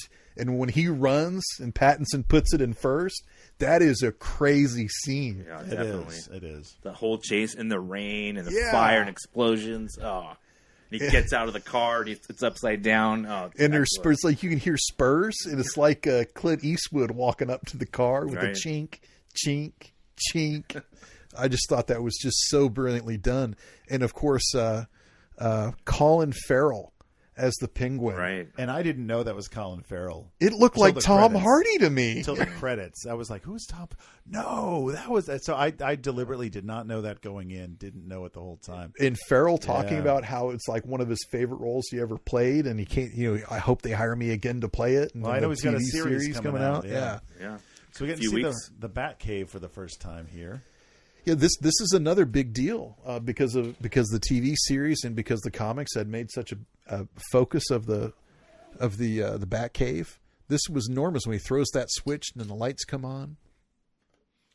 Very Art Deco looking kind of cave here, at least a ramp.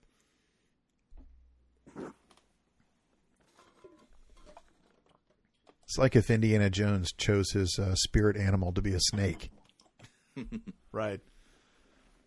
So where does Batman kind of fall within y'all's like favorite superheroes? I mean, are you kind of Batman number one for you? Batman number one for me. I think it would be for me too. How about you, Jeff? Well, as much as I like Christian Bale, because of my age and because of the style of the Batman, the Robert Pattinson has got me now. Yeah. And no, I'm talking about like superhero, favorite superhero. Favorite superhero like, ever? You take into account all the movies, all the comic books, all the shows. Like, if you had to pick, like, okay, who's the coolest superhero? Second suitor, if you were a comic book character, what character would you be? Wow, that's a great question. Tough one, though. I mean, what does one gauge his response on? Physical prowess, keen detection skills, the ability to banter well with supervillains. How's your comic book collection, Brody? Oh, it's going good, but I've been...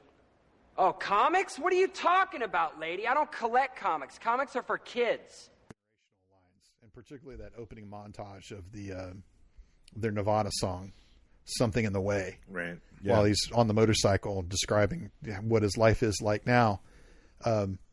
Tony Stark is so iconic, and he captivates your attention because he's handsome like Bruce Wayne.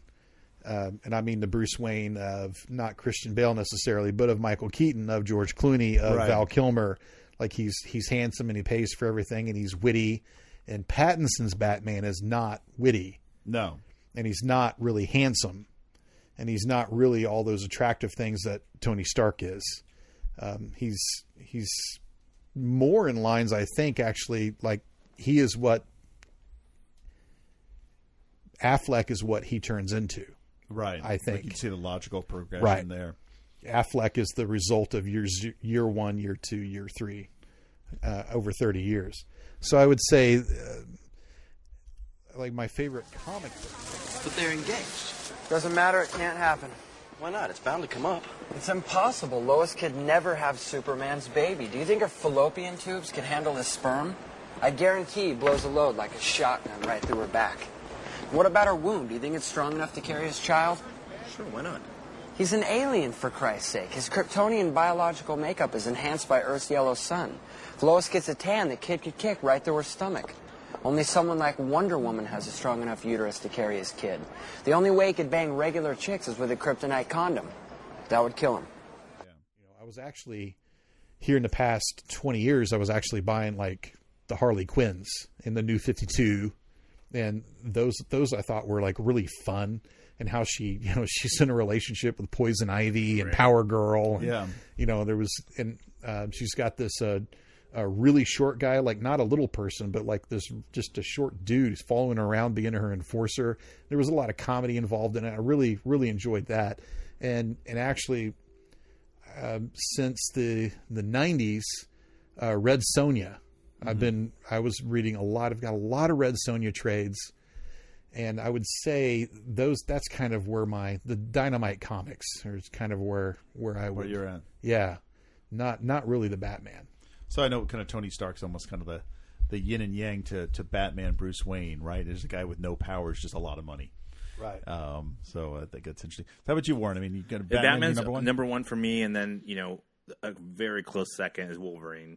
Yeah. Comic wise, movie wise, I think with a person with powers and abilities, Wolverine would be tops for that. But Batman's just your average person with a lot of money. He was well educated. He had a lot of training. And one thing that Pattinson's Batman, I think, differs from any other depiction of him is that he is the world's greatest detective. And I think this is the first film where you see that aspect of Batman. It isn't just action and fighting villains. It's having to solve these crimes that the Gotham PD couldn't do. And that was the original kind of purpose of Batman. Yeah, exactly. The world's greatest detective. Yeah. Exactly. And I think it, the tone, the darkness of the film, even his relationship with Catwoman, it was a different take on Bruce Wayne too. He wasn't this playboy billionaire that's walking around going to parties and high society. He's just a struggling person that's still dealing with the death of his parents, and and they didn't have to show you the origin story, which gets repeated over and over and over again. They just dived right into it. And I think, again, it's just the film doesn't get a lot of credit. But, yeah, Batman's number one for me. Yeah, I think it was for me, too, as a kid. So, I remember watching the Batman. I mentioned the TV show, but also, I guess, whatever the Justice League or, Super Friends or whatever the Hanna-Barbera cartoons were. Super Friends, Super Powers. Yeah. And so I guess I always picked Batman out of that crowd.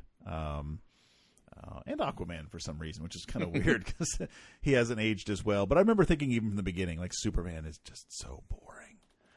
Well, it's because, and I forgot to mention this, like sometime around 2007, 2010, I got really into Captain Marvel because Kelly Sue DeConnick was drawing Captain Marvel and was writing a lot of her stuff.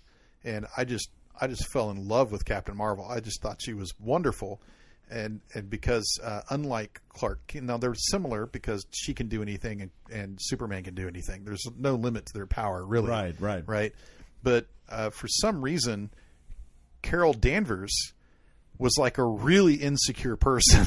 Right. I've never been able to figure out why, but she was always doubting herself, and it was because I wouldn't say incompetency.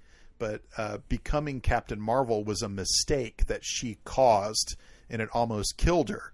And the result of that mistake was her powers. And I think that's where her lack of confidence and self-esteem issues come from. Whereas Clark Kent has zero self-esteem issues and has no reason to have self-esteem issues. Right. And so no that weaknesses way, except for an alien green rock. Yeah. Right. Yeah. So that way he's just kind of boring. Right. Yeah. So Red Sonja, Captain Marvel, that's kind of where I am. What's your take on the Captain Marvel film, the first one? The first one, again, I think it was the wrong tone. It was a big issue. I also think that the makeup for the Krulls was a mistake, and I think it limited a lot of what was going on. Because you had some fine actors there, like the guy who played Director Krennic in the Rogue One. Yeah, Mendelsohn is a fine actor. He is, yeah. But trying to, doing an Australian accent through that makeup set was kind of a mistake. The first hour is pretty flawless. The action scenes had a lot of problems with them. But in terms of what they were trying to do, I was really on board with it. The Marvels. Did you see The Marvels? Yes, I did see them. Heavily trashed, no appreciation whatsoever. Far superior than Captain Marvel. Good film too. Yeah, and I was actually surprised. I was prepared to hate it. Hated the trailers. I think it was just poorly marketed. Yeah, whereas the reverse for Captain Marvel, the trailers were better than the film. Right. Yeah, and I liked the trio that they had. Now, of course, the third one, Photon. You had to watch. the TV series, The Which Secret one? Wars. WandaVision for her, or the okay, yeah, Right, and nobody watched The Secret Wars. Like, it was the biggest bomb Yeah. on Disney Plus ever. So people went in not even knowing who Rambo was, basically, because they just skipped that She show. was in WandaVision a little bit. She was. She but was, not. I yeah. mean, you didn't really explore her powers. But that show, Ms. Marvel, with Kamala Khan, like Yeah. that was probably the best Marvel show. I'd say I hadn't watched that. Yeah. But I hadn't watched Secret Wars either. You know, some fun facts about Yeah. those characters in the comics. Carol Danvers was the original Ms. Marvel, and Photon was the second Captain Marvel before Carol Danvers was Captain Marvel. I did not know And that. the first Captain Marvel was a man that died Yes. from cancer. Yeah. Yes, that, yeah. I did know that. Yeah. So here in this part, I mean, does Bruce Wayne or does Joker know that Bruce Wayne is Batman? I think you're getting to some confrontation for the first time. Well, let's remember that the Joker is not the detective. Batman is. Yeah, Right. But, that was the other thing, is like there is no mystery to it. And going back to, my daughter told me that I took her to see The Batman in theaters. And she told me, like, one of the coolest things, going back to The World's Greatest Detective, like, this was like a film noir. This was like truly trying to find out what the hell is going on in Gotham City type of thing. Right. And there's really no mystery to Batman 89. Right. And I think that's one of the film's faults. There's nothing to unravel. The only thing he figures out is, how the chemicals are in the cosmetic products and how they interact with each other and are killing people. So, and that happens really quickly. It's not like a film-long investigation like the Batman. I mean, it was so well constructed. It was believable what the Riddler was planning and how it worked out. I thought it was really well done. Yeah, I think so. Unfortunately, I think it's all style, it's all image, and there's nothing substantive to it. Unfortunate, but I'm not going to knock it for people like it. And it's very easy to get along with a movie that you don't like. As long as you think that film doesn't insult your intelligence. I've never felt like Tim Burton's trying to insult his audience. Right. And I've caught him pandering a couple of times. That's fine. I mean, Batman Returns is kind of pandering. Right. But I disagree with the negative notion of fan service. I think fan service is fine. Oh, yeah. You're just trying to make your fan base happy. There's I nothing wrong with always that. appreciate it when it happens. Yeah. Well, this film holds the same place as The Phantom Menace to me. It's nostalgia. It's the lead up to the film, the news that you're hearing here and there, and when it comes out, the excitement. It holds the same kind of spot for me as The Phantom Menace does. If nothing else, this is actually one of the better scenes. This scene looks like a Caravaggio or a Vermeer painting. It's framed very well, the shot composition, and when they're going through, this is who Bruce Wayne is. I thought this was done very well. In being an exposition scene of them trying to figure out who Bruce Wayne is, which is one of the very rare reveals of plot. There's not a whole lot of plot in the film. Robert Wool, unfortunately, has not aged well. He had a 1-hour television special on HBO after Batman came out. He was known for being in a Batman film. He was a huge comedian. He had a great run for a few years. And then, of course, during the One Night Stand episode, this is what HBO used to call their 1-hour comedian specials. They used to call them One Night Stands. He actually went on and was like, they cut the scene where I fucked Kim Basinger because it was too hot for the movie. And I just remember at the time being 15 or 16 or whatever going, like, that's not cool. That's not cool. And that's aged even poorly 30 years later. Yeah.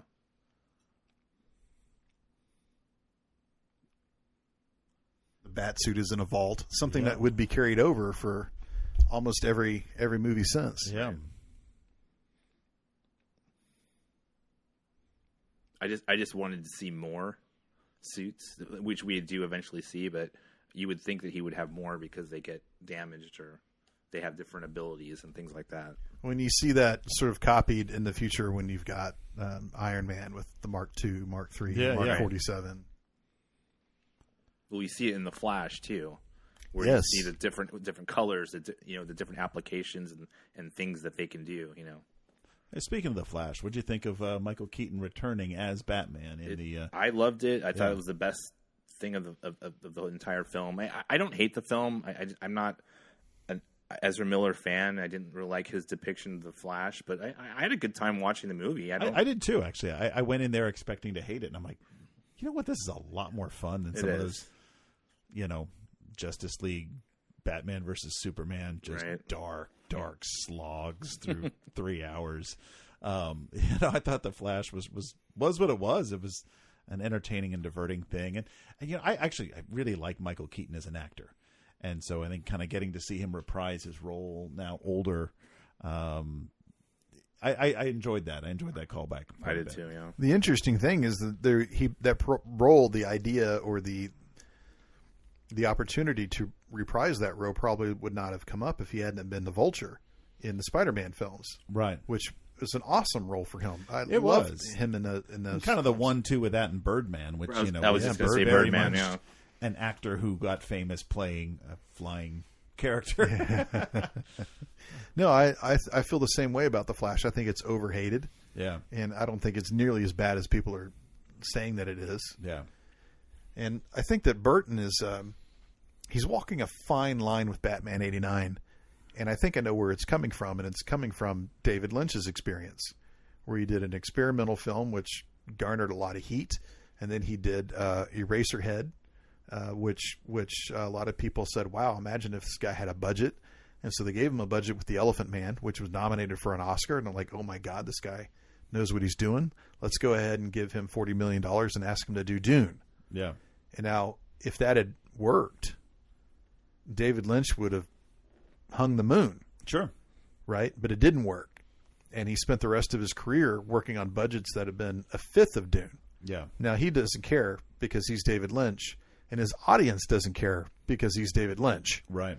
But it's worked out. But Tim Burton was going down that path. If Batman '89 was a disaster, there would have been no Sleepy Hollow. There would have been Certainly no not. Planet of the Apes. There would have been no Beetlejuice 2. He could have gone down that. Still made some interesting movies, Right, I know with Ed 1/5 the Wood budget. was a very small budgeted movie. It was. But yeah, I mean he's been given a lot of tent poles, and kind of you mentioned, every one of them's made money, and so maybe that's why Dumbo made money, and everyone hates that. So here's the actual origin story, isn't it? Yes. So the best one done in the best way, I should say, the one that has done this murder in the best way is Batman v Superman. When it opens with what's the movie Excalibur is playing, and it's almost all in slow-mo, and the gun gets tangled in the pearls and goes off in his mother's face, like that whole thing. I wasn't expecting that to be the opener to that movie. Right. And it was extremely powerful. And even though when it started, I was thinking, are we going to do this again? This is a bad idea to do it again. But that's my favorite depiction of the crime. This is kind of, I thought, even at the time, I didn't like this. It's really kind of cheap. And this guy looks nothing like Jack Nicholson. He's really thin with slick back hair, and that's it. Oh, my pearls.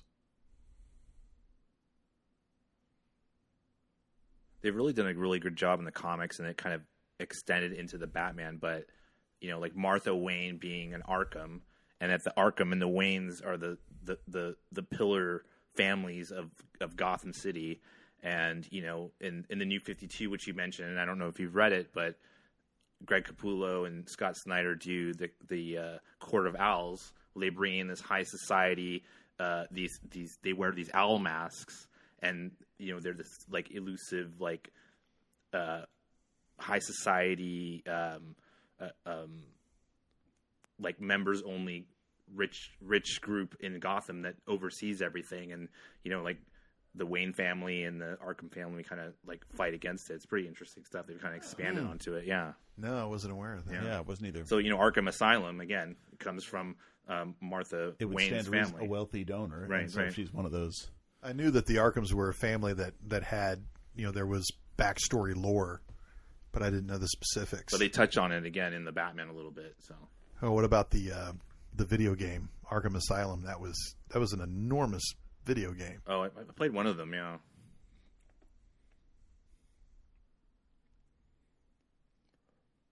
I refuse to believe that Michael Keaton is that much taller than her. You gotta love his turtleneck too. Yeah, it's the blue jeans and a turtleneck because he's such a simple man. Right. Oh, yeah. I think he's 5'8", something like that. There's an awesome Kim shot. Basinger's tall too, so yeah, that's. Oh, is she? There's an awesome shot where I think he's wearing a turtleneck in it too, in Batman Returns, and when he's sitting in his study, and all the bat signals go off, and you see the bat signal like shine on him. It's an awesome shot. I think he's wearing a turtleneck in that shot too.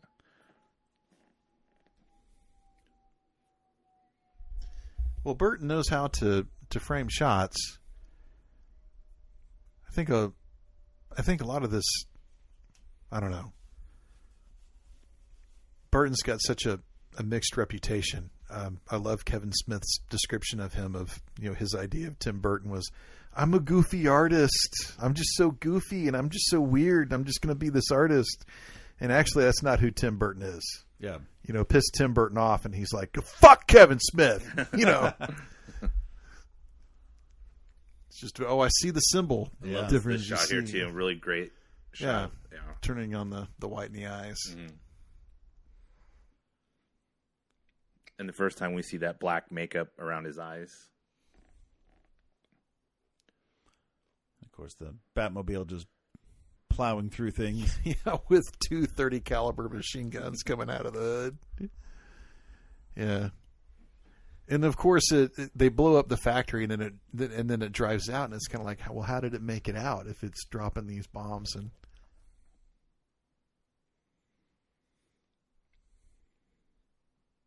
And then you have the Batman aficionados that claim Batman never kills, and he kills all these guys here. So Batman's not immune from killing people. He just is not his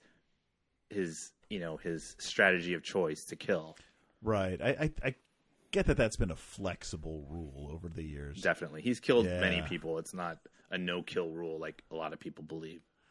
Yeah, just he usually leaves a lot of people alive, but I don't think there's any iteration of Batman that says, no, I'm not killing. The canon conversations that go on with comic books and characters and universes and films, it can really get very frustrating and boring. Like, you can't ever have anything else. It's like when Spider-Man was sold on the fire sale with all these conditions, and one of them was, Spider-Man can't ever be black. It was like, that was like one of the most foolish things I think that I'd ever heard. And of course, what did Sony immediately try to do? They tried to make Miles Morales, which was an enormous success. And if you talk to anyone who's seen, Across the Spider-Verse or Into the Spider-Verse, like, those are the best Spider-Man movies ever. Oh yeah. And both of those movies were nominated for Best Animated Feature, and losing out to the first one won. The first one won, and the second one lost to Boy and the Heron. Yes, which people say if you're going to lose 2-1, Boy and the Heron is a good one to lose to. I didn't see that, but Miyazaki, you kind of figure. Miyazaki, okay, that's like losing to Scorsese. Yeah, right. It really is. Yeah, I love Miyazaki. I haven't seen those films, but I mean, Miles Morales is probably more popular than Peter Parker. Yeah, I think so. Especially with younger people. If you ask them who's Spider-Man, they're going to tell you it's Miles Morales. Well, I'm at an age now, like, I can't believe I'm relating to anything that's below the age of 40. But my relationship with Tom Holland is really waning fast. Mm-hmm. And was never really a Tobey Maguire guy. Like, it was an interesting story, and I think I like the director more than and Spider-Man 2 was probably my favorite superhero movie before possibly this last Marvel phase, possibly, or before the Nolan Batman movies. But the Morales movies are just so dynamic. They're great, and I saw them both in 3D. Like, those movies were. I mean, if you're going to see any movie in 3D, they pop in 3D. Crazy. It's a point now where it's like I'm not really excited about seeing anything in 3D unless it's an animated movie. Animated movies do 3D so well. Yeah, you talk about the conditions, I mean, already, if like Superman can die and be brought back from the dead, you can got to be able to change canons and then you introduce the multiverses, which both DC and Marvel have done. Yeah, I think at this point the only absolute is Bruce Wayne's got to be rich and an orphan, and then everything else can change. Well, and people were upset during Man of Steel because he knew Lois Lane before he went to go work for the Daily Planet, and he was a hobo apparently, thumbing his way up freeways in the Northeast. A lot of people were just not happy with this, and you're really closing yourself off from the opportunity from a lot of characters. Yeah, right? I think so. I'll never forget the comic where Red Sonja, spoilers, Red Sonja was killed in a comic. That was really shocking to turn that page into see. And she was decapitated. It was crazy. And I remember finishing that issue not knowing if there was going to be an issue the next week. Right. Because I didn't know what Dynamite was going to do. And then the relief when there was. So I like this whole sequence here because this goes into the carnival-like atmosphere, common like a Mardi Gras type of situation, where the Joker is with the marshal of the parade. Yeah. I thought that was a unique choice. Well, and his laughing here is very Cesar Romero. I felt he's got that same kind of laugh. Oh, I can see that absolutely. Yeah.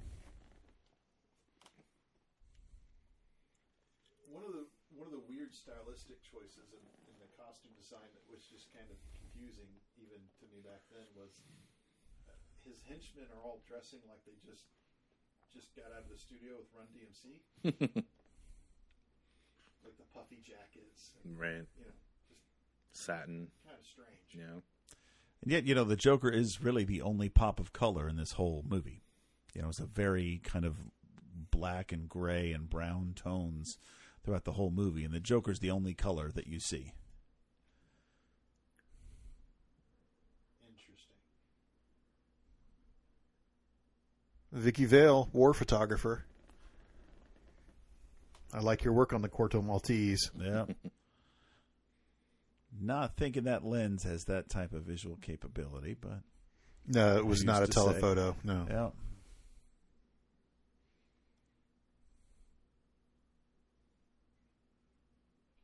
Robert Wall looking like he's Bogart in Casablanca, trench coat, fedora hat. And this is also very weird. Like she runs him over with the car in this scene, and then tosses him into the trash. It's just very strange choice. And then, of course, this movie is 2 hours, 5 minutes long. Yeah, it felt long even in '89, I think.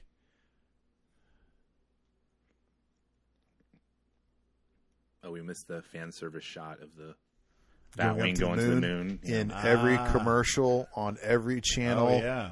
every day of the week. I don't think we've missed it. I think it's coming up here. Is it? Yeah.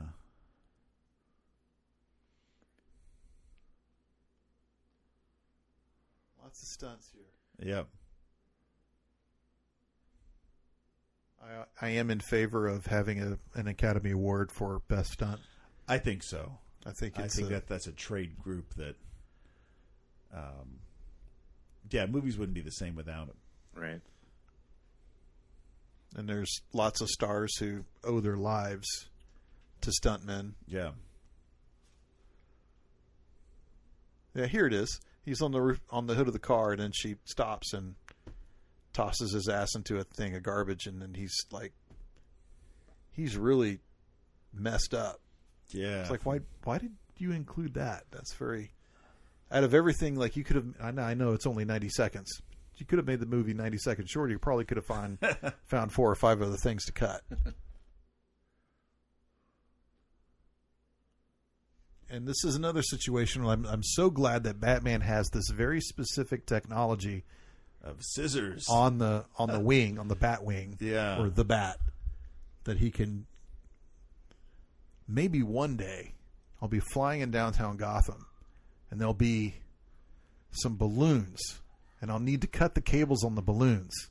And if I put this scissoring device right in the center of the Batwing, which I guess if there's, I don't know, cables to cut, I guess it could be tactically useful. well, that falls prey to. That's in a lot of James Bond films. Yeah. I'll have this gadget, and this gadget will get me out of this very specific situation. Thank God Q gave me this gadget right before I came on this mission.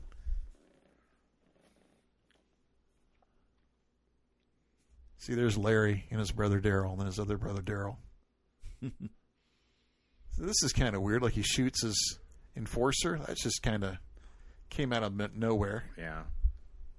But very Darth Vader-like. You failed me once. Let me just kill you. Yeah, Captain Nita. Yeah, it gets a laugh. Admiral. Oh, so Here's the shot. Here's the shot going up. Boom.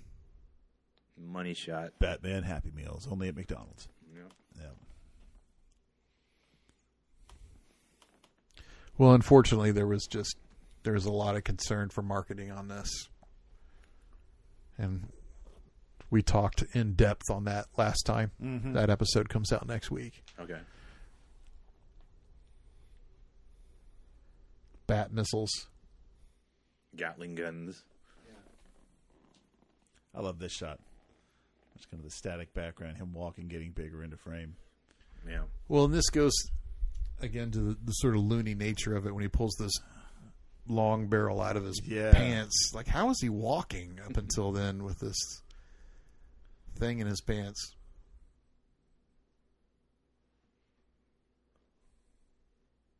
And then he defies the laws of physics because when he fires it, he staggers back.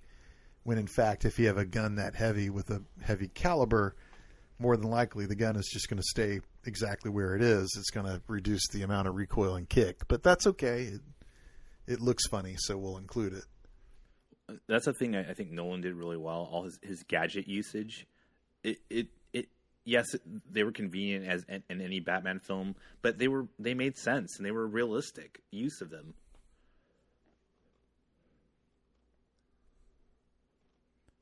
The Batwing's one weakness. The autopilot. Yeah, a lot of people had a problem with autopilot, and a lot of people had a problem with Martha. And Snyder had an interview like when he was pushing Rebel Moon about how like he completely miscalculated Martha. He didn't think that was going to be that big of a deal. Right. And I mean, let's face it, if you watch The Batman, that's largely predicated on everyone's understanding of Spanish. Yeah. Like people don't have Google Translate on their phones. Right.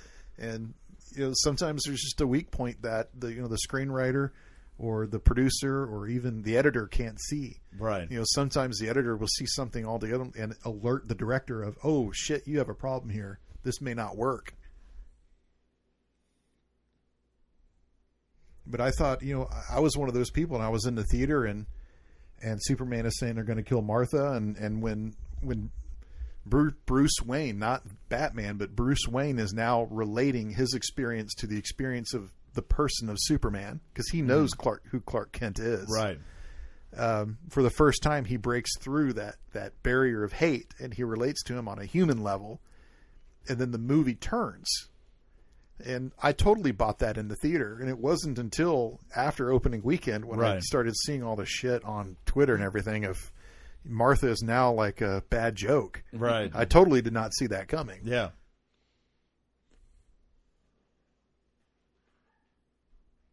Martha.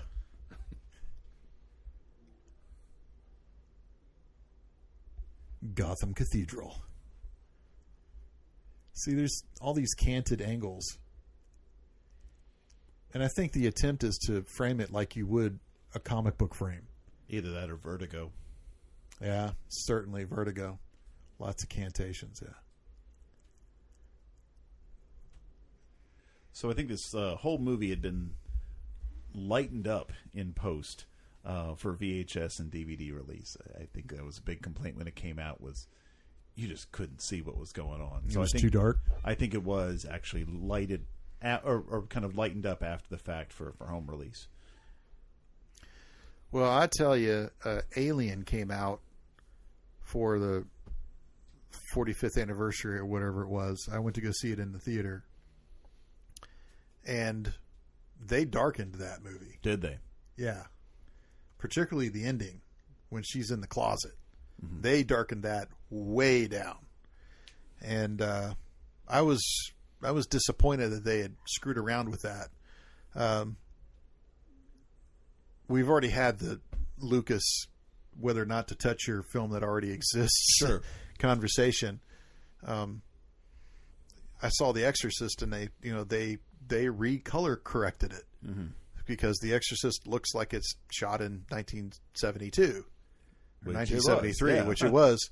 And then I went to go see the re-release of it last year. I went to go see it with Luke, and they color corrected it to modern color tones, so it actually looks like it was shot on modern film stock. Yeah. It gave it a different eerie feeling, actually, because it looked like it took place last week as opposed to being a dated film from the 70s. Right.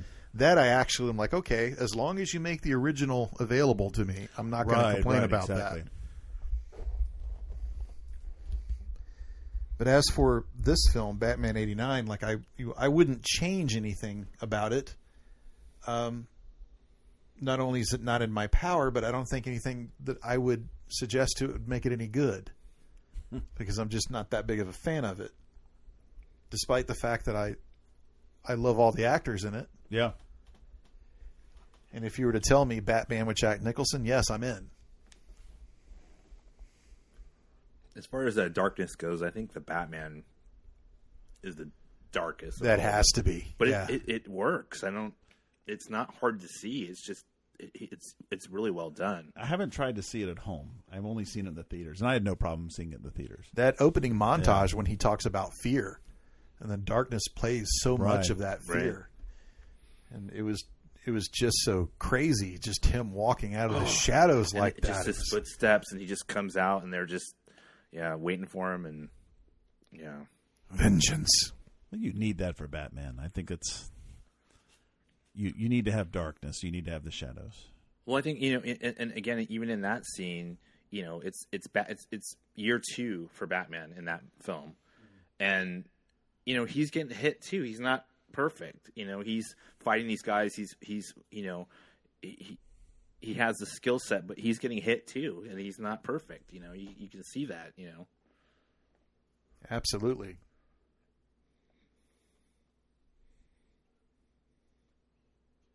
I think we were talking before about the differences between characters. I think that's a difference between Batman and, say, Iron Man. Mm-hmm. Batman was orphaned very young. Tony Stark lost his parents when he was an older teenager. Right, or was a college boy. So Tony Stark's witty, sarcastic, humorous take on life was already set when he lost his parents. Right. Whereas Bruce Wayne is pretty humorless. Yeah. I think it's a fair description of him, fairly humorless. And Michael Keaton's portrayal has humor in it, but it's almost like it's not the point of his portrayal. Like there's a lot of like rich people jokes. Yeah. Right. But it's because he's distracted. Or him, like I remember being in a theater and when Vicky Vale wakes up and he's swinging upside down. Yeah. I remember that everyone in the theater laughed. They thought that was hysterical. He sleeps like a bat. Right, exactly. And they lingered just long enough to say, okay, he's probably doing sit-ups. Yeah. But the character itself is not a comedian, not like a one-line cracking star like Tony Stark is.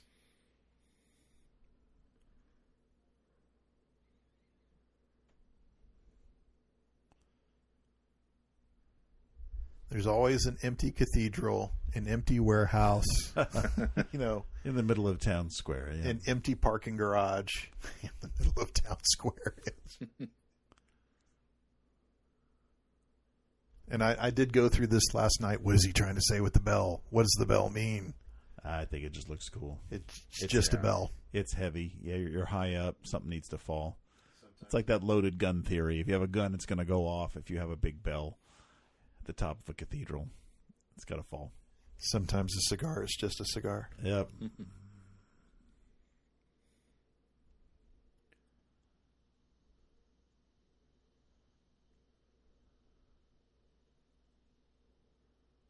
Oh, Batman with blood on his face there. Yeah, I did notice that. Let's put those sunglasses on this dark set and have a fight. Fair, yeah. That's not a disadvantage at all. So here's where I started actually like yawning last night, thinking, "Holy crap! This finale is taking forever." And I remember kind of thinking that even as like a 13-year-old, like,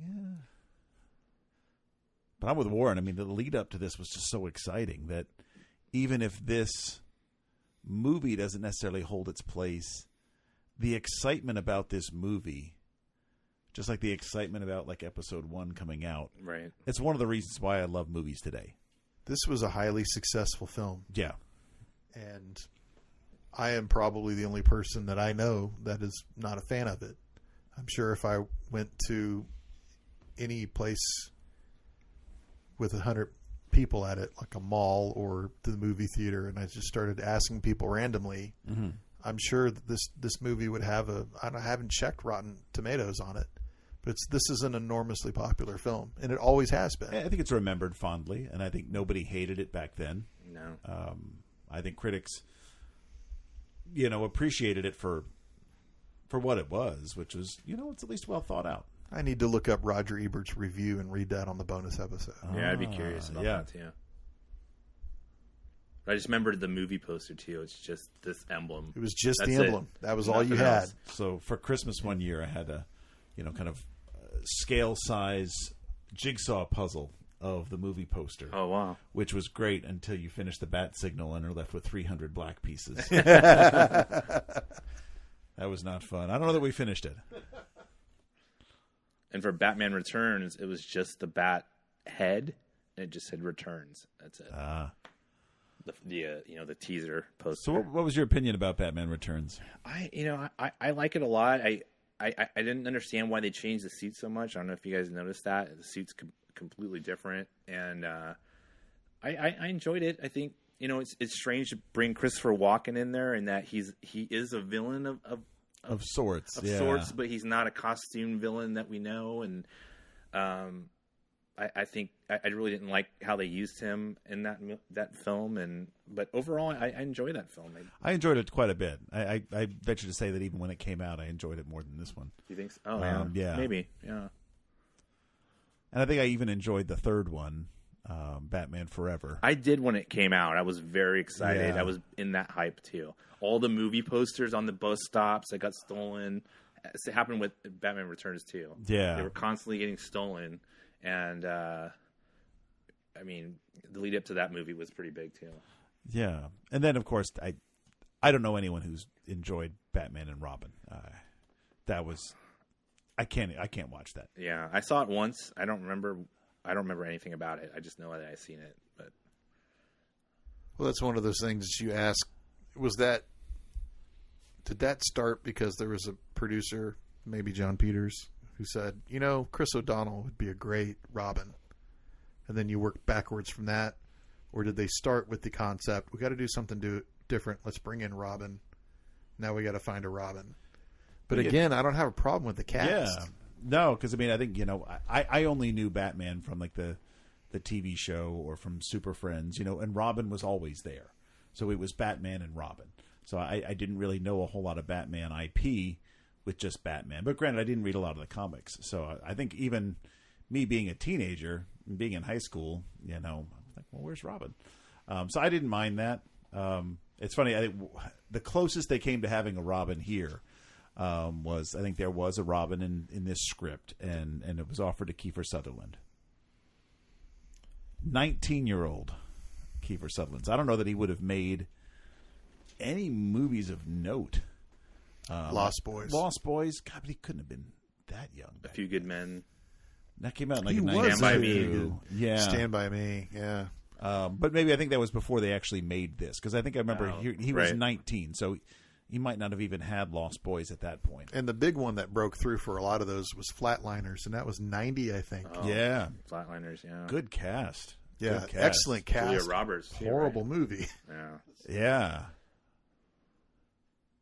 Today is a good day to die. That was his line in that. Another Joel Schumacher classic. And there was a Baldwin in that one. Billy There Baldwin. was I Billy think. Baldwin. Kevin Bacon. Actually Yeah. great in it. Young Kevin Bacon. God, we were watching Friday the 13th last year. Kevin Bacon Oh, is in yeah. the first one. He gets it through the throat. I had no idea. Yeah. You know, the screenwriter for this movie, and I don't think he returned for Batman Returns, but he, maybe a year or two ago, he did a comic sequel to this movie, and the Robin is black. Billy D. Williams is Two-Face. Catwoman's in it. Actually, it might continue. It continues after Batman Returns, but the same screenwriter wrote that comic too. Oh, okay. So I would have been in for a Billy D. Williams Two-Face. I like Tommy Lee Jones, who's a good Texas boy. Still lives here in San Saba County, and I just don't like that portrayal. No. And I'm kind of ambivalent about Jim Carrey's Riddler, too. a little over the top. Little over the top. Well, and apparently there was some back and forth and some stress between them two because they're on screen a lot, and apparently Jim Carrey had to learn how to do all this stuff with the cane, and occasionally he'd hit Tommy Lee Jones with the cane inadvertently, and Tommy Lee Jones was always like, Jesus Christ, what movie am I in where I'm in with this guy going over the top? Like, eventually he cashes it in like Liar, Liar, and Yes Man. I think Yes it was. Man. Yeah. Like, they're great movies. But Bruce Almighty, fantastic. He made it. I think he got Riddler off the strength of Ace Ventura, which kind of came out of nowhere. I mean, I knew him from In Living Color. I knew he was funny as shit. He was hysterical in Living Color. But he I fit think right in. Everybody else was like, "Who is this guy?" When Ace Ventura came out. The Wayans brothers used to make me cry on In Living Color. Great show, yeah. Oh, I forgot to tell you guys really quick. I haven't seen it, but supposedly the TV version of this movie shows the Joker fall over the ledge, and then he just falls and dies. So it looks like Batman just one punch. It's cut for commercials. So I haven't seen it myself, but I just recently saw that. So they don't show him on the pavement. No. Or do they do it after the commercial break? I think they do show him on the pavement, but they only show him fall. They don't show the whole scene where Batman grabs his leg with the helicopter and all that's cut out. Oh. He just falls over and it's over. So just cut for time. Right, Okay. exactly. I would think if you're cutting 20 minutes out of this to make it a 2-hour TV show, like, I don't know if I'd There's change plenty of that. scenes. Yeah. The things they used to do for TV. Yeah. You know, the Mallrats TV cut is I haven't so seen that. it's so infamous that they actually released it on Arrow DVD. You can get it.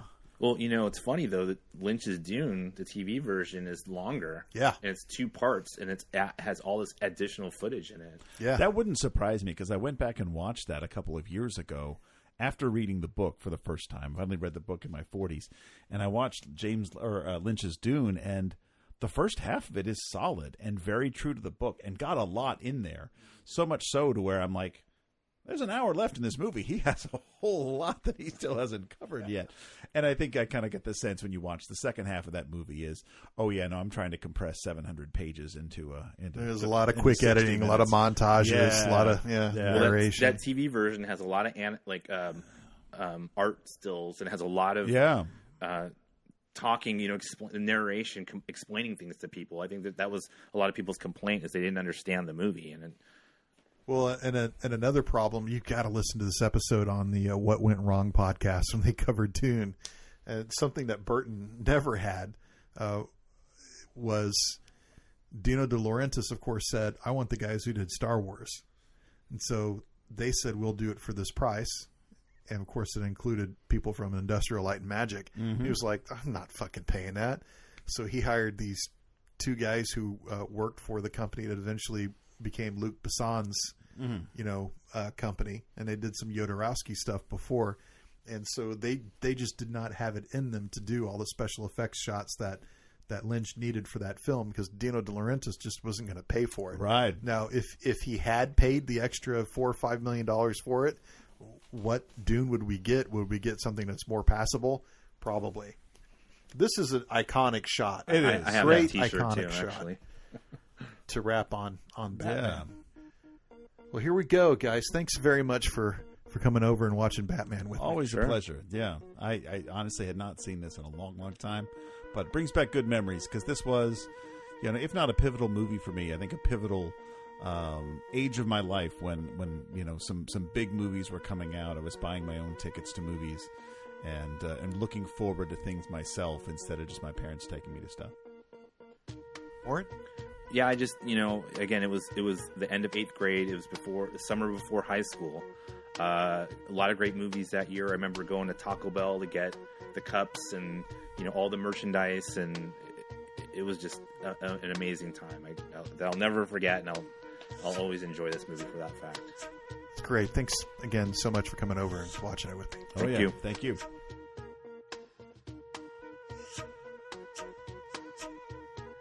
Thanks for hanging out with Warren, Paul, and I while we rehashed a topic you probably already downloaded 1,000 podcasts about. You can find the Super 70 podcast wherever you find podcasts. You can find me, my books, and my blog at www.thatdylandavis.com. You can email me at thatdylandavis@gmail.com. You can find Warren Hayes on Twitter at Warren_Hayes. And you'll see us next time, sometime soon.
This movie, I want some doors to open up, but big fucking spiders there.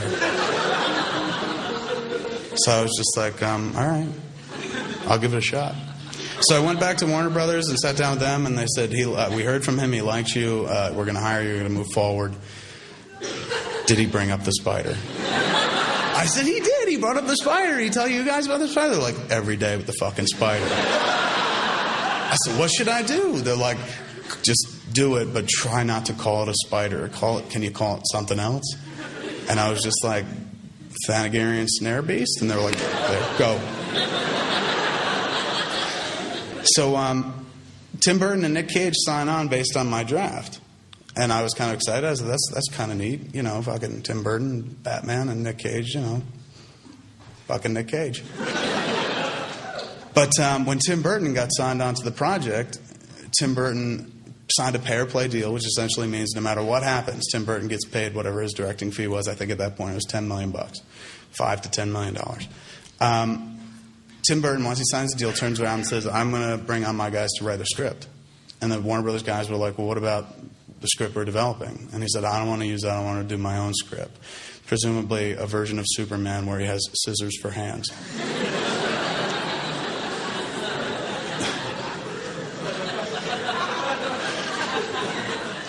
So they turn around and they tell me, like, Kevin, we're kind of done. Tim wants to go another way with a new writer.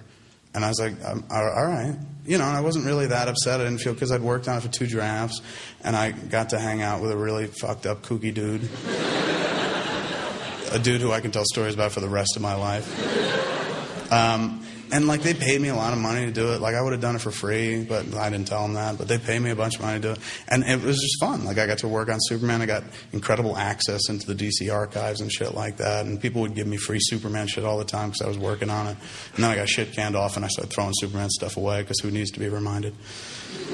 But I was really reminded the next summer when I went to the movies and saw a movie that John Peters had produced. And it was called The Wild Wild West.